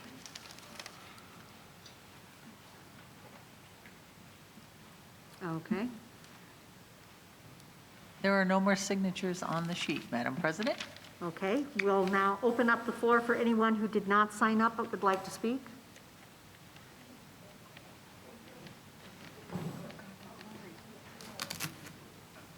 Hello again, Vic Hageman, 145711. Since we postponed the vote for 2 weeks from now for the next board meeting, I'd like to ask the architects if they could please update the master plan and send it out to the members, or give it to the board so they can send it out. Well, I got an I haven't looked on the website. I got an email saying that this was the master plan, and I'm hoping that I will get another email with an updated master plan. Well, I said that there are some errors. I understand, but since we're postponing the vote for 2 weeks, I would like to have the architects go through and just fix some minor errors and maybe add some few things that are confusing to us when we first saw this paper. That's why everybody's here is asking questions. So if you could just update it a little bit, make it a little more clear, so that in 2 weeks from now, when we come back for the next meeting, we have more questions, the papers will possibly address those situations. If you could please consider that, I'd really appreciate that, and I think the members would also appreciate getting an updated version of this and having it be a little more understandable to read, please. Okay? I'd also like to put my vote in for updating Lakeview tennis courts, because it looks like that the tennis courts at Mountain View might go away, whether it be parking or whether it be pickleball courts, addition of pickleball courts. The Lakeview tennis courts, I guess, are kind of in bad condition. It'd be really nice to get those updated so that we can promote the tennis players as well. Thank you.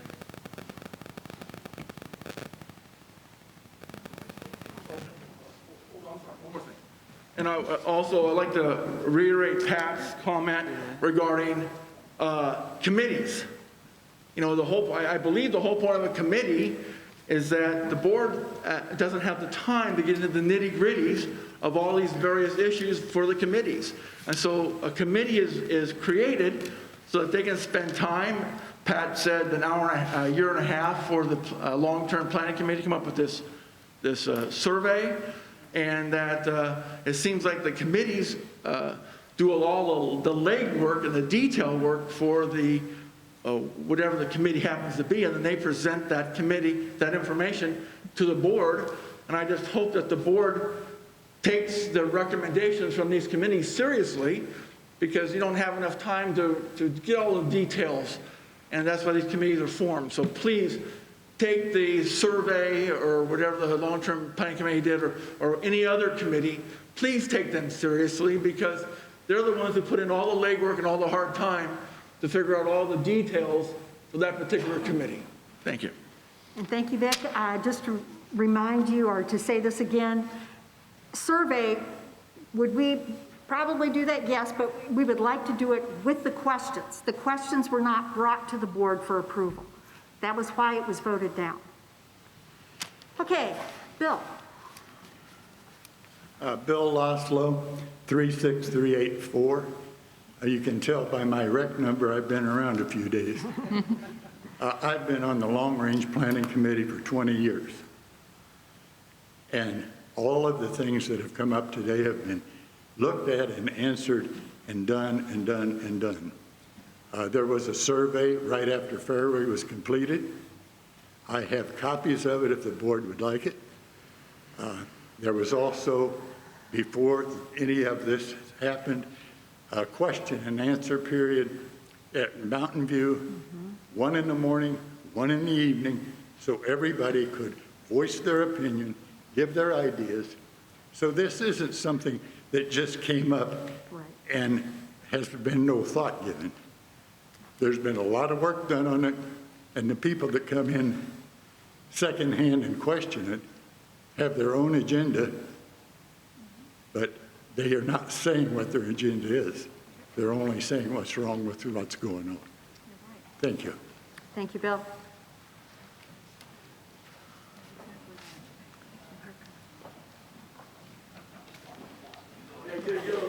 Yeah, get close. Good morning again, Lori Ellenson, 133335. I would just like to support what Susan was talking about as far as trying to keep the tennis courts at Mountain View. I did a printout of the ad hoc planning committee that was presented to the board on June 8th, 2020. I went through all the items and highlighted areas of concern. At the very bottom, under other outside areas, number 2 says, remove tennis courts and replace with 4 pickleball courts. My question is, why rob Peter to pay Paul? When I purchased my home 3 minutes from Mountain View, it was partly because there were tennis courts and there were pickleball courts. It's very inconvenient to have to go all the way north to Marinette to play pickleball, very inconvenient to have to go to Bell to play tennis when the facilities are right there on the south end. When they made that decision, the ad hoc committee, there was no representation from the tennis club. They simply said it's not being used. All they did was look at the numbers. They were trying to compare apples to oranges. They weren't looking at the number of hours that the tennis courts were being used and the amount of time. I feel like the tennis club is like the ugly stepsister, pushed aside and ignored, or as Rodney Dangerfield would say, I don't get any respect. Tennis courts, the reason why the committee felt like they weren't being used, number 1, there are no lights at Mountain View. There's lights for pickleball, there's lights for lawn bowling, there's lights for miniature golf, and there's lights for the pool. There are none for Mountain View. So when we finally wait for the weather to cool down so that we can get out and play without having heat stroke, the sun has gone down and now we can't play. Second of all, Mountain View closes at 7 o'clock. Most of the tennis leagues begin at 7:30, and even some leagues begin at 8 o'clock. So we're not able to use the courts because the facility is not open. Third item, the courts are not cleaned, they're not maintained, there's torn nets, there's cracks, and there is a lack of keeping those courts in good working condition. The 4 courts over at Lakeview are in a sad, sad, sad state of affair. There are only 2 courts that have lights. The other 2 courts do not have lights. The courts that have lights, their fencing is too close to make it for safe play. The 4th court at Lakeview has been padlocked shut. There's a sign saying, sorry, this court is under repair. We will reopen soon. When I talked to the monitor at Lakeview, I said, how long has that sign been there? He said, at least 3 years. I took photos of the condition of those courts, and if I were to be able to display them on a PowerPoint presentation, I think everyone would be appalled at the condition. So, no one is playing at Mountain View because of the time constraints and because no lights. The third reason they're not playing at Mountain View, there are only 2 courts. You need at least 3 courts to play league play. You need at least 3 courts for the team to hold a team practice. You need at least 4 to 5 courts for a 40-plus league and 5 courts for an 18-plus league.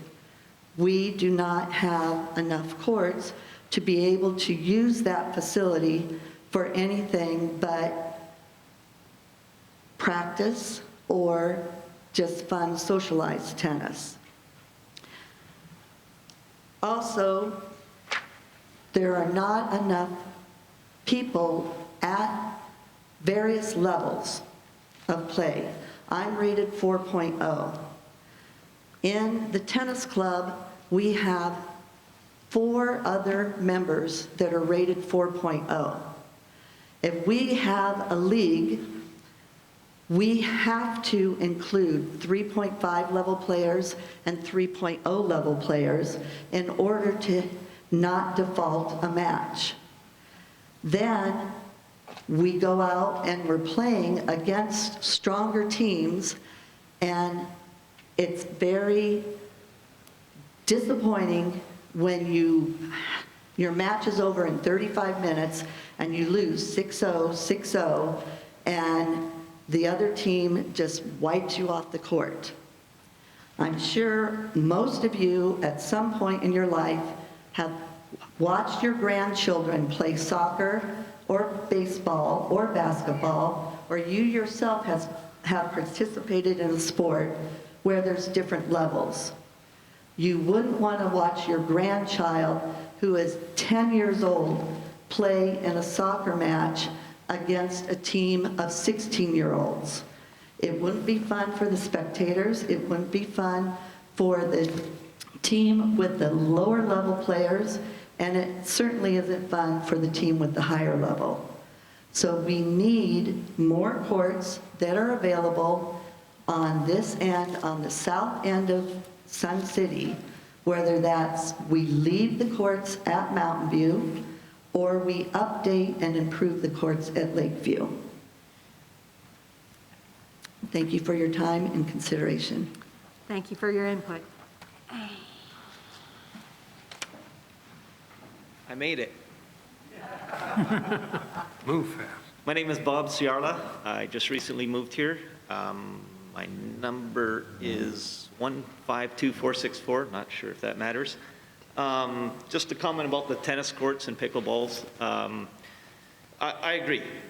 Don't get rid of these tennis courts. I love tennis. I love pickleball. I love most activities. I hate to see something go away, especially because variety is very important to me.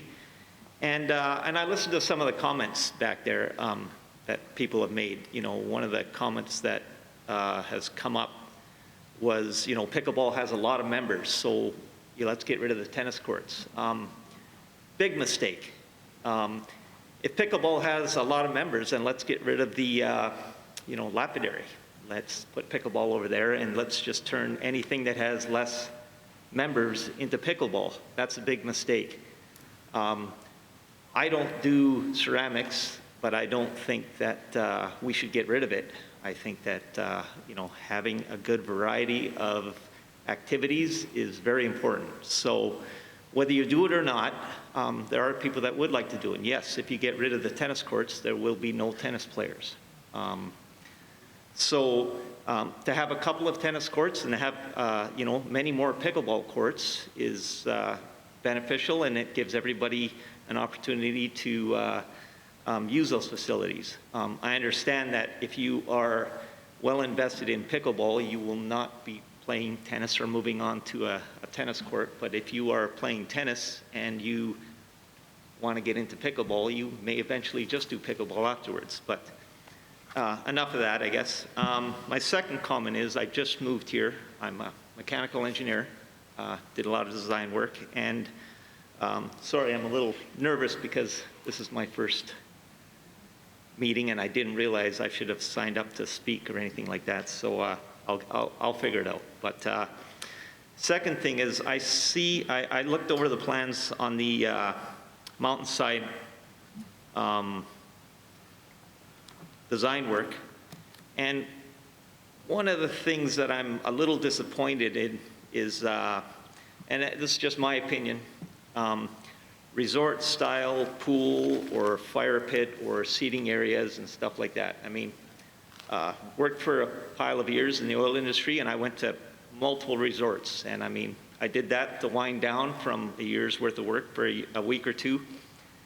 And honestly, I didn't retire in an active adult community to go sit around a pool and be in a resort. I mean, I don't need a waiter dropping grapes into my mouth while I'm lounging around on some big couch. I mean, I came here because I like to use facilities. And you know, if you just need to get away for a week or two, well, go to a resort and sit around and do nothing.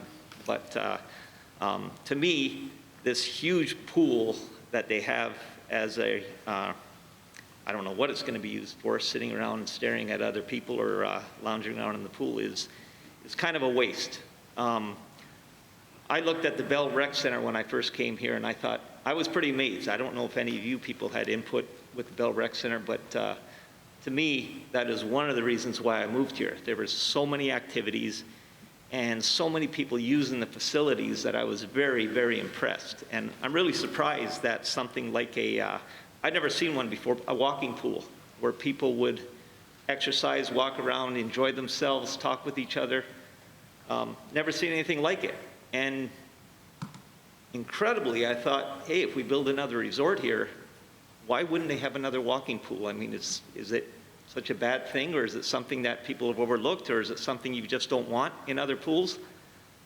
I see other people talking about it and thinking, geez, we should have something like this at our facility or our retirement community. Very impressed with things like that, and anything that is that impressive, I'm really surprised that you don't have it in your architectural design for any other facilities here, because it looks to me like a very busy activity and something that you should copy and put in with the mountainside. Other than that, just a quick question here. There was a drawing of a gymnasium, and I looked at the drawing, and it showed sport courts inside the gymnasium, a basketball, a volleyball court. In the drawing, it also shows tennis courts indoors. One of my questions was, is there going to be some tennis indoors? I know they have the Marionette, which has some really nice pickleball courts, which are indoors or at least shaded. The drawing kind of showed tennis courts through the top view. So maybe that was something that was considered, or maybe it was just kind of thrown on there just to show a bunch of lines for the gymnasium. But if not, the tennis and pickleball courts outdoors, I was just wondering if something like some shade covers could be added to those areas. And when I say shade covers, they have those big canvas canopies that they put up over the pools and stuff. Why not add something like that to the tennis, to at least a few of the tennis and pickleball courts? Because, I mean, of course, we all know it's incredibly hot here. And it would be something that could be removable for the winter time, because it's great to play out in the sun when it's cool, but you really cook out there in the summer. You know, doing something about the heat, it really isn't necessary. I mean, the pickleball courts that they have at the Marionette are exposed to the heat, but they're in the shade, so you can do it. It's just that when you bake out in the sun, it's almost impossible. So those are a few of my comments, and thanks for listening. Appreciate it. Thank you for your input. Anyone else?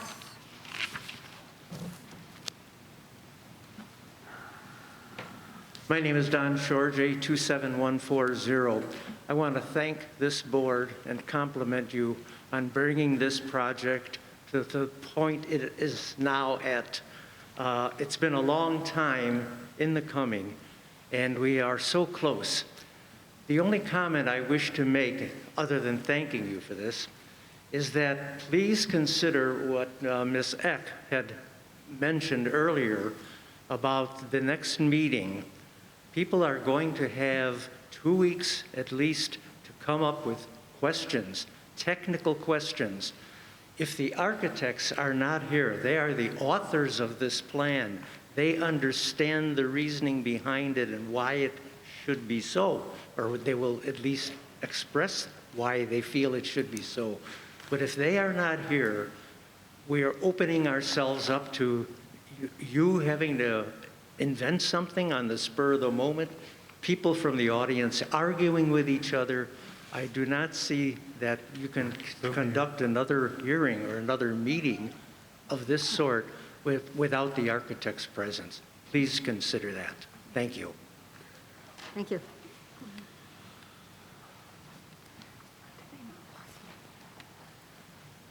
Hi, I'm Thomas Swenson. It's 135906. And I just want to agree with everything Don said and Bill said, especially about there has been a process here. If people weren't here, I'm sorry, but I'm not that involved. But even I have attended meetings where you got input to this new center and saw the debate and the questions and all that. And I want to appreciate you for that process. My real question here is just a real simple one. I had understood there was going to be like a multi-purpose area that would be like a rehearsal room for the theater, and I didn't see that.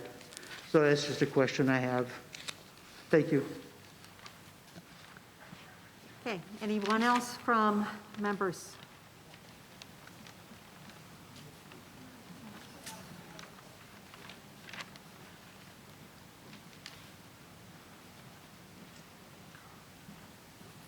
Hi, Dr. Lori Owen, and I have my new corrected number for the record, 145921. I apologize.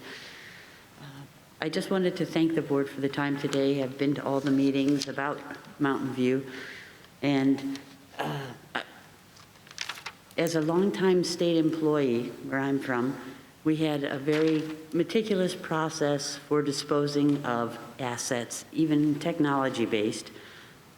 I was in the audiovisual field and was in charge of making the switch from analog to digital. And even though equipment changes, it does have value to a variety of people. And I would hope that you would please consider implementing a process, a procedure whereby you have regularly scheduled, even if it's an annual sort of garage sale. I understand a $50,000 budget for RCSC is a nominal number, but for most of us, we don't sling that kind of cash around. But garage sales at the college and universities I've worked at were very profitable, and any bit of money coming in is helpful. I appreciate the opportunity for us to put our assets to the best use possible. Thank you. Thank you. Someone let their glasses up here?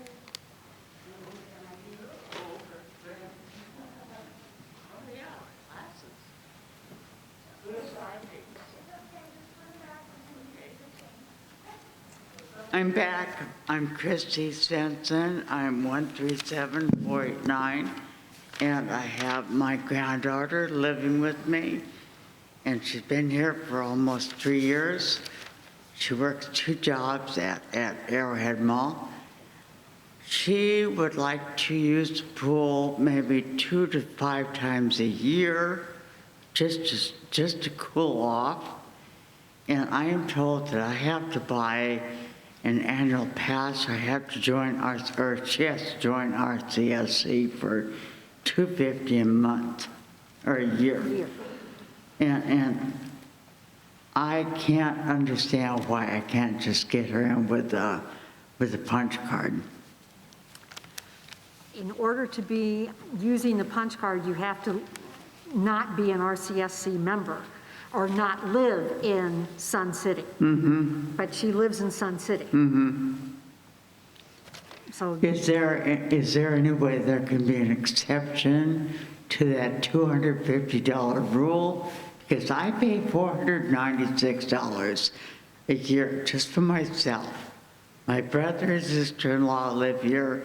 They pay $496 for 2 people. All the married couples here pay that. And I feel like it's discrimination against me, or against the single people, which I'm not pressing that at all. I'm just asking for an allowance to bring her in here a couple of times each summer. I will tell you that we've had others ask for exceptions, and we have never done that. Well, that, I really wish you guys would change your mind, because that's just insane. Okay. Well, Director Collins? Jan, couldn't she put her daughter on the deed and alleviate that problem? She's not 55. Well, you have someone who's 55, but No, she's only 25. No, unless the daughter wants to pay taxes for a gift for half the value of the house. She It could. doesn't exceed she- 50%. Madam President, Board of Directors, yes, there's no age qualification to be on the deed. The qualification is for there to be a member of the household, yes. which she is. And so the granddaughter could go on the deed. I'm not sure that's what she would want in her planning for her estate, and to have her granddaughter on the deed. Right. But if she did that, then the granddaughter would be eligible to get a card for no additional fee. That is an option. Yep, yep. I was told the card member services that I could put her on the deed, but because she's under 55, I still have to pay $250 a year for her to have a RCSC card. Madam President, I'd just like to mention to the member to consult with your financial planner, your tax consultant, because if you just arbitrarily put somebody on the deed, that's considered by the IRS a gift, because you just gave them half the value of the house. So please, before you do something like that, Yes. consult. There's with a a- lot of things to be considered, and if she, and as an underaged owner, she doesn't automatically become a member. You're right. Is Get a little break. there some way I could get an exception to this rule? No, not at this time. Our policy does not allow that. Well, what's the process in changing that policy then? What do we do?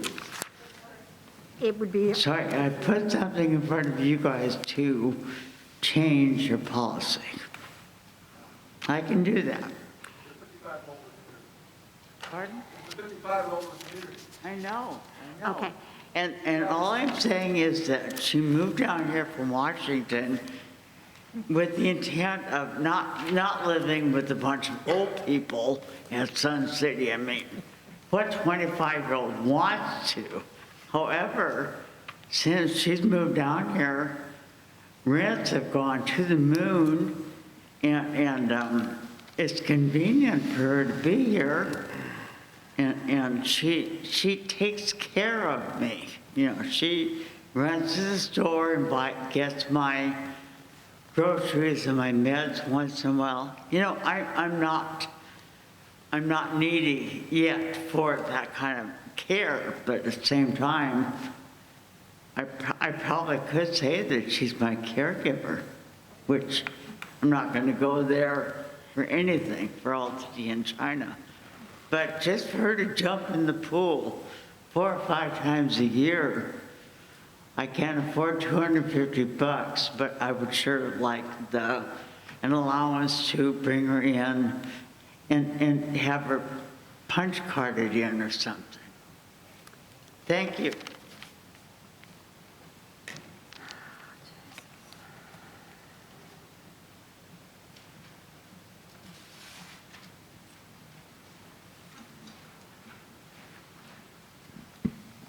Hi there, Webster Peterson. 150-726. And just last comment on Mountain View, and that pickleball is one of the fastest growing sports there are right now. And our courts are very full here at Mountain View and have all 7 courts being used with, there could be, 15 people waiting to play. So expanding that area, I think, is a necessity because there are so many people using it. And the other thing is to consider a walking pool at Mountain View. And you seem to, when people are in the pool, they need something to do, and it's nice to have the exercise. Otherwise, people are just kind of standing around talking. But whenever you see the walking pool at Bell or Fairway, they're always being used, and it's both social and exercising. Thank you very much. Thank you. Okay, any other members? Okay, whoop, one more.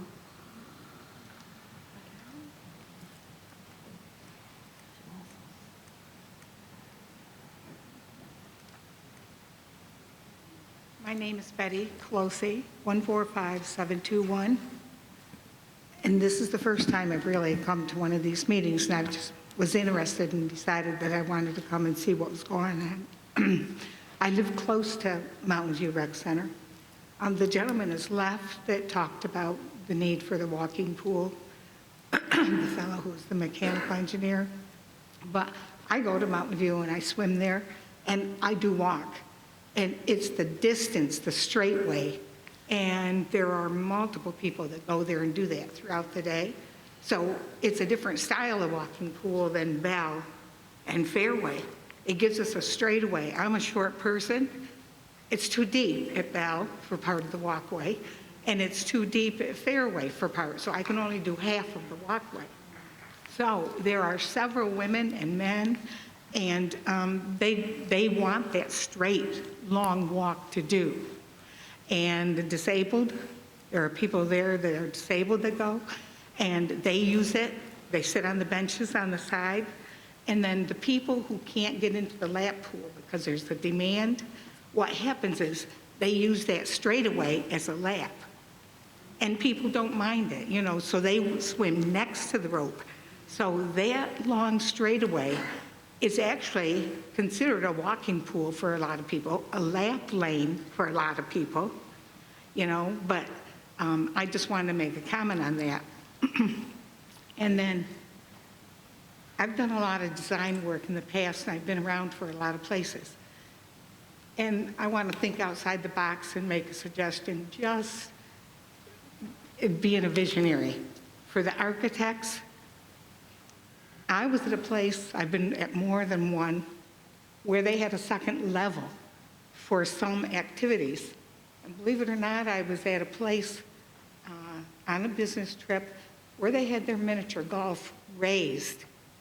So had anybody thought about taking the space where the miniature golf is, and you want shade around the resort pool, making some kind of, picture the mall, how the mall is, and you have a second level and you look down, could the miniature golf be raised in a U-shape or something around, not any higher than the auditorium or anything else that's going to be done?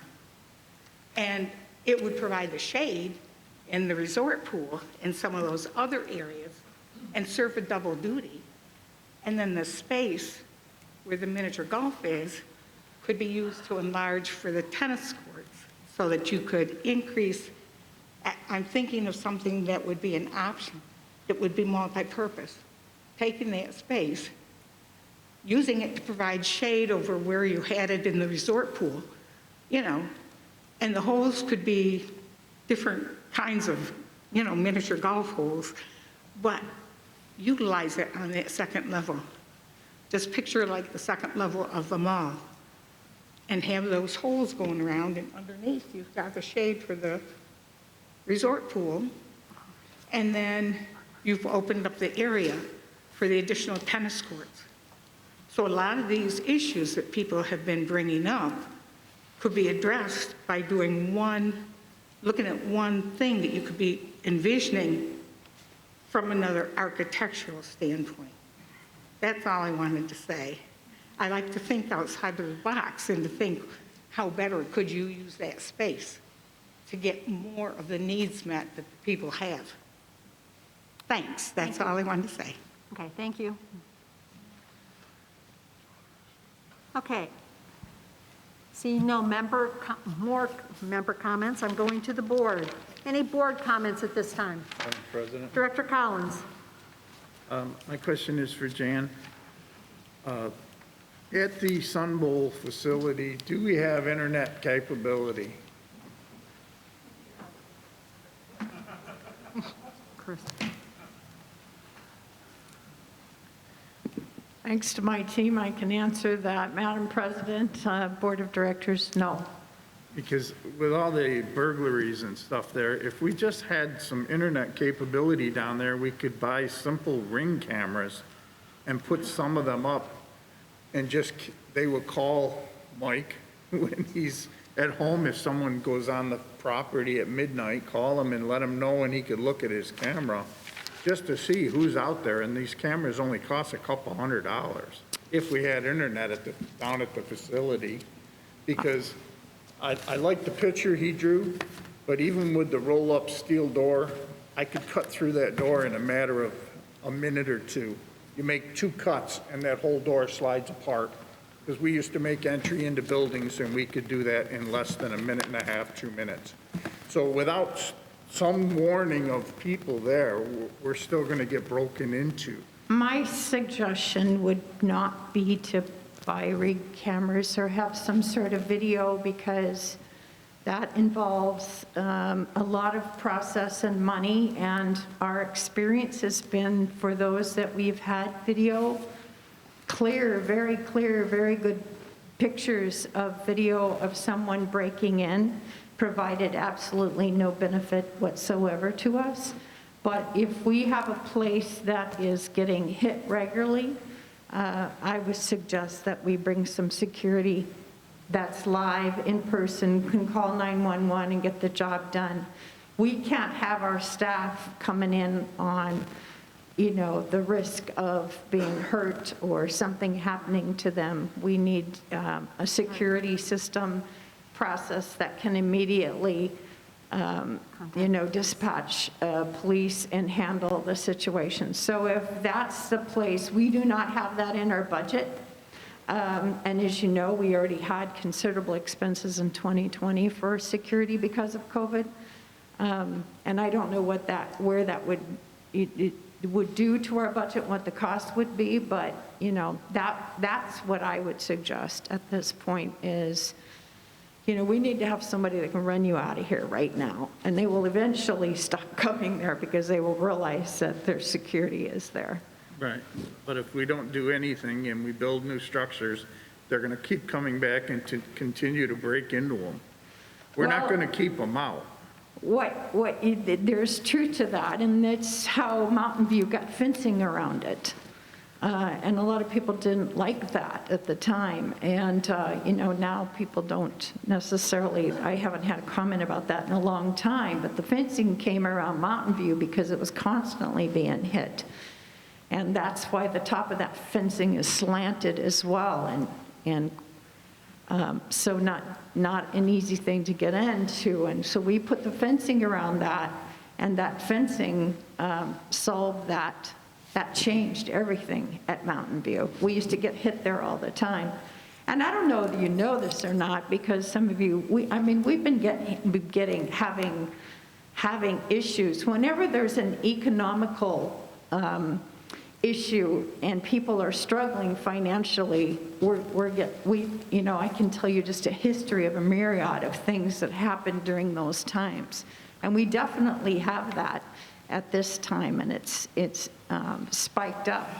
And once they hit someplace, but the guys that are coming in that, are doing some of the stuff that they've been doing in the Sun Bowl, this is somebody that's got some background and understanding. This isn't somebody that's just seeing if they can steal a weed eater and resell it, you know?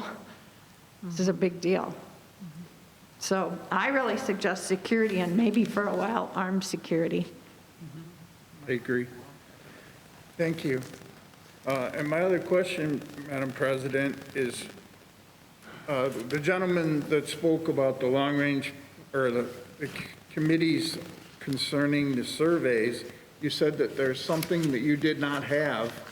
So why don't we give them a list of what they need for the next meeting, and they could bring that into you for you to see? Again, as I stated, they did not bring the survey questions in to be approved. That is up to them if they want to do that.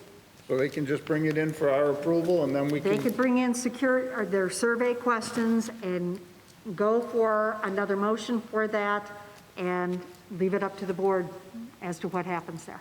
Because, I mean, I feel like I let that committee down by taking a year and a half of their work and just saying, we're done. Madam President, Yes, Director Hofer. in answer to Director Collins, you know, I understand they did a lot of work on that, and that's nice. This board, you know, all committees work at the behest of this board, and this board did not ask them to do any survey. They decided to do that on their own. They never came to the board and said, hey, we're looking at doing a survey. What do you guys think? What do you think we should ask? Is there something you would like to see on that? None of that was done. Now, I'll tell you this. I chaired that committee in 2019 when this first came up. The survey was given to the committee members, and they declined to bring it to the board. Okay, it was not well written. A lot of those same questions are here today, and to be honest with you, this was the first time. If they've been working for so long with this, why didn't they come to the board and ask for permission beforehand? It's an ongoing problem with this particular committee, and it needs to be resolved. It was under my understanding that back in 2019, it was approved for the survey to go forward. Madam Director President, Hofer was the director. I was the chair at that time. They included that with 6 goals. So the goal was to eventually do that, but they never came to the board and said, hey, we want to do it. And there were a lot of those goals that never were accomplished. So. Okay, so Other board comments? Yes, Director Akins. Also, with the long-range planning committee survey, I think the problem that I had with it, and I'm the chairperson of that committee right now, is that they submitted it, they wanted to submit the survey to be approved as written. They did not give any leeway for any changes to be done to it. And I wanted to have some changes done to it because some of the questions I had some concerns about. So we needed to rearrange some of the questions and restate them in a different way so that it could be approved, but they didn't leave any leeway for that. So if they had Excuse me. Yes, continue. If they had let us have some input on that and leave some leeway to change some of the questions, they would have had a better chance at it. Madam President, it was under my understanding that went back to you, and they readdressed the questions and they rewrote them. I thought it went back to them. No. Absolutely did not. Okay. Madam President. Director Hofer? First of all, I'd like to congratulate everybody that's still here. You guys are troopers. I really appreciate you coming out today. What I'm going to do is talk to you a little bit, if I could, for a couple of seconds, about what it's like to be sitting up here instead of out there. Because June 7th is rapidly approaching. It'll be here in less than a month. And June 7th is a real important date. Because on June 7th of this year, that's the date that you can pick up packets for election for next year's board of directors. Now, a couple of things here that I think 3 seats are going to be available this year. And if you ever had questions as to, gee, what's it like to be on the board? What's it like to run for the board? How much time's involved? All the other good stuff that people are asking, or maybe you've got something that you want to see the board do. That's fine too. There is going to be a special meeting. It's going to come up on June 15th between 9 in the morning and 11 in the morning, and also from 2 to 4 in the afternoon. We're going to do that at Lakeview. It'll be in Social Hall number 2. And you can get any question that you have answered. There are going to be a total of 6 current and former board members there. 3 of us are either present or past presidents of this board. And we'll be there to give you straight answers on anything that you like. and any questions that you may have, from time to, what's involved, to why don't we do this and why don't we do that. We can answer all of those questions for you, and it can be a one-on-one situation. If you are interested in doing that, please call the board office and reserve your seat. We're doing it only by reservation, so we know how many people to plan for. And last year we had, 3 people run? 2 people run? 2 people? 3 people, I think, ran. 7. We had 5 people? Well, we had 7 people run. 7 people run last year. We had 5 seats, and we had a couple of people that had signed up for that. Director McAdam and Treasurer Rooney both signed up for that to be there to get some questions answered. So if it's something in your plan, if it's something, you sat through 2 hours today, and I give you credit for that, and we've all learned a lot. But if it's something that you'd like to do, please contact the board office June 15th. You got 2 sessions, morning and afternoon. Love to see you there. Thank you, Madam President. Okay, any other member comments?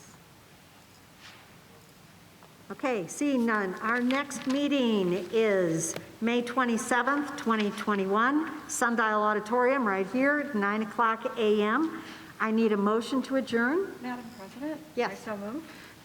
I have a motion to adjourn. I need a second. Seconded by Vice President Agi. All of those in favor? Aye. Opposed? Meeting closed.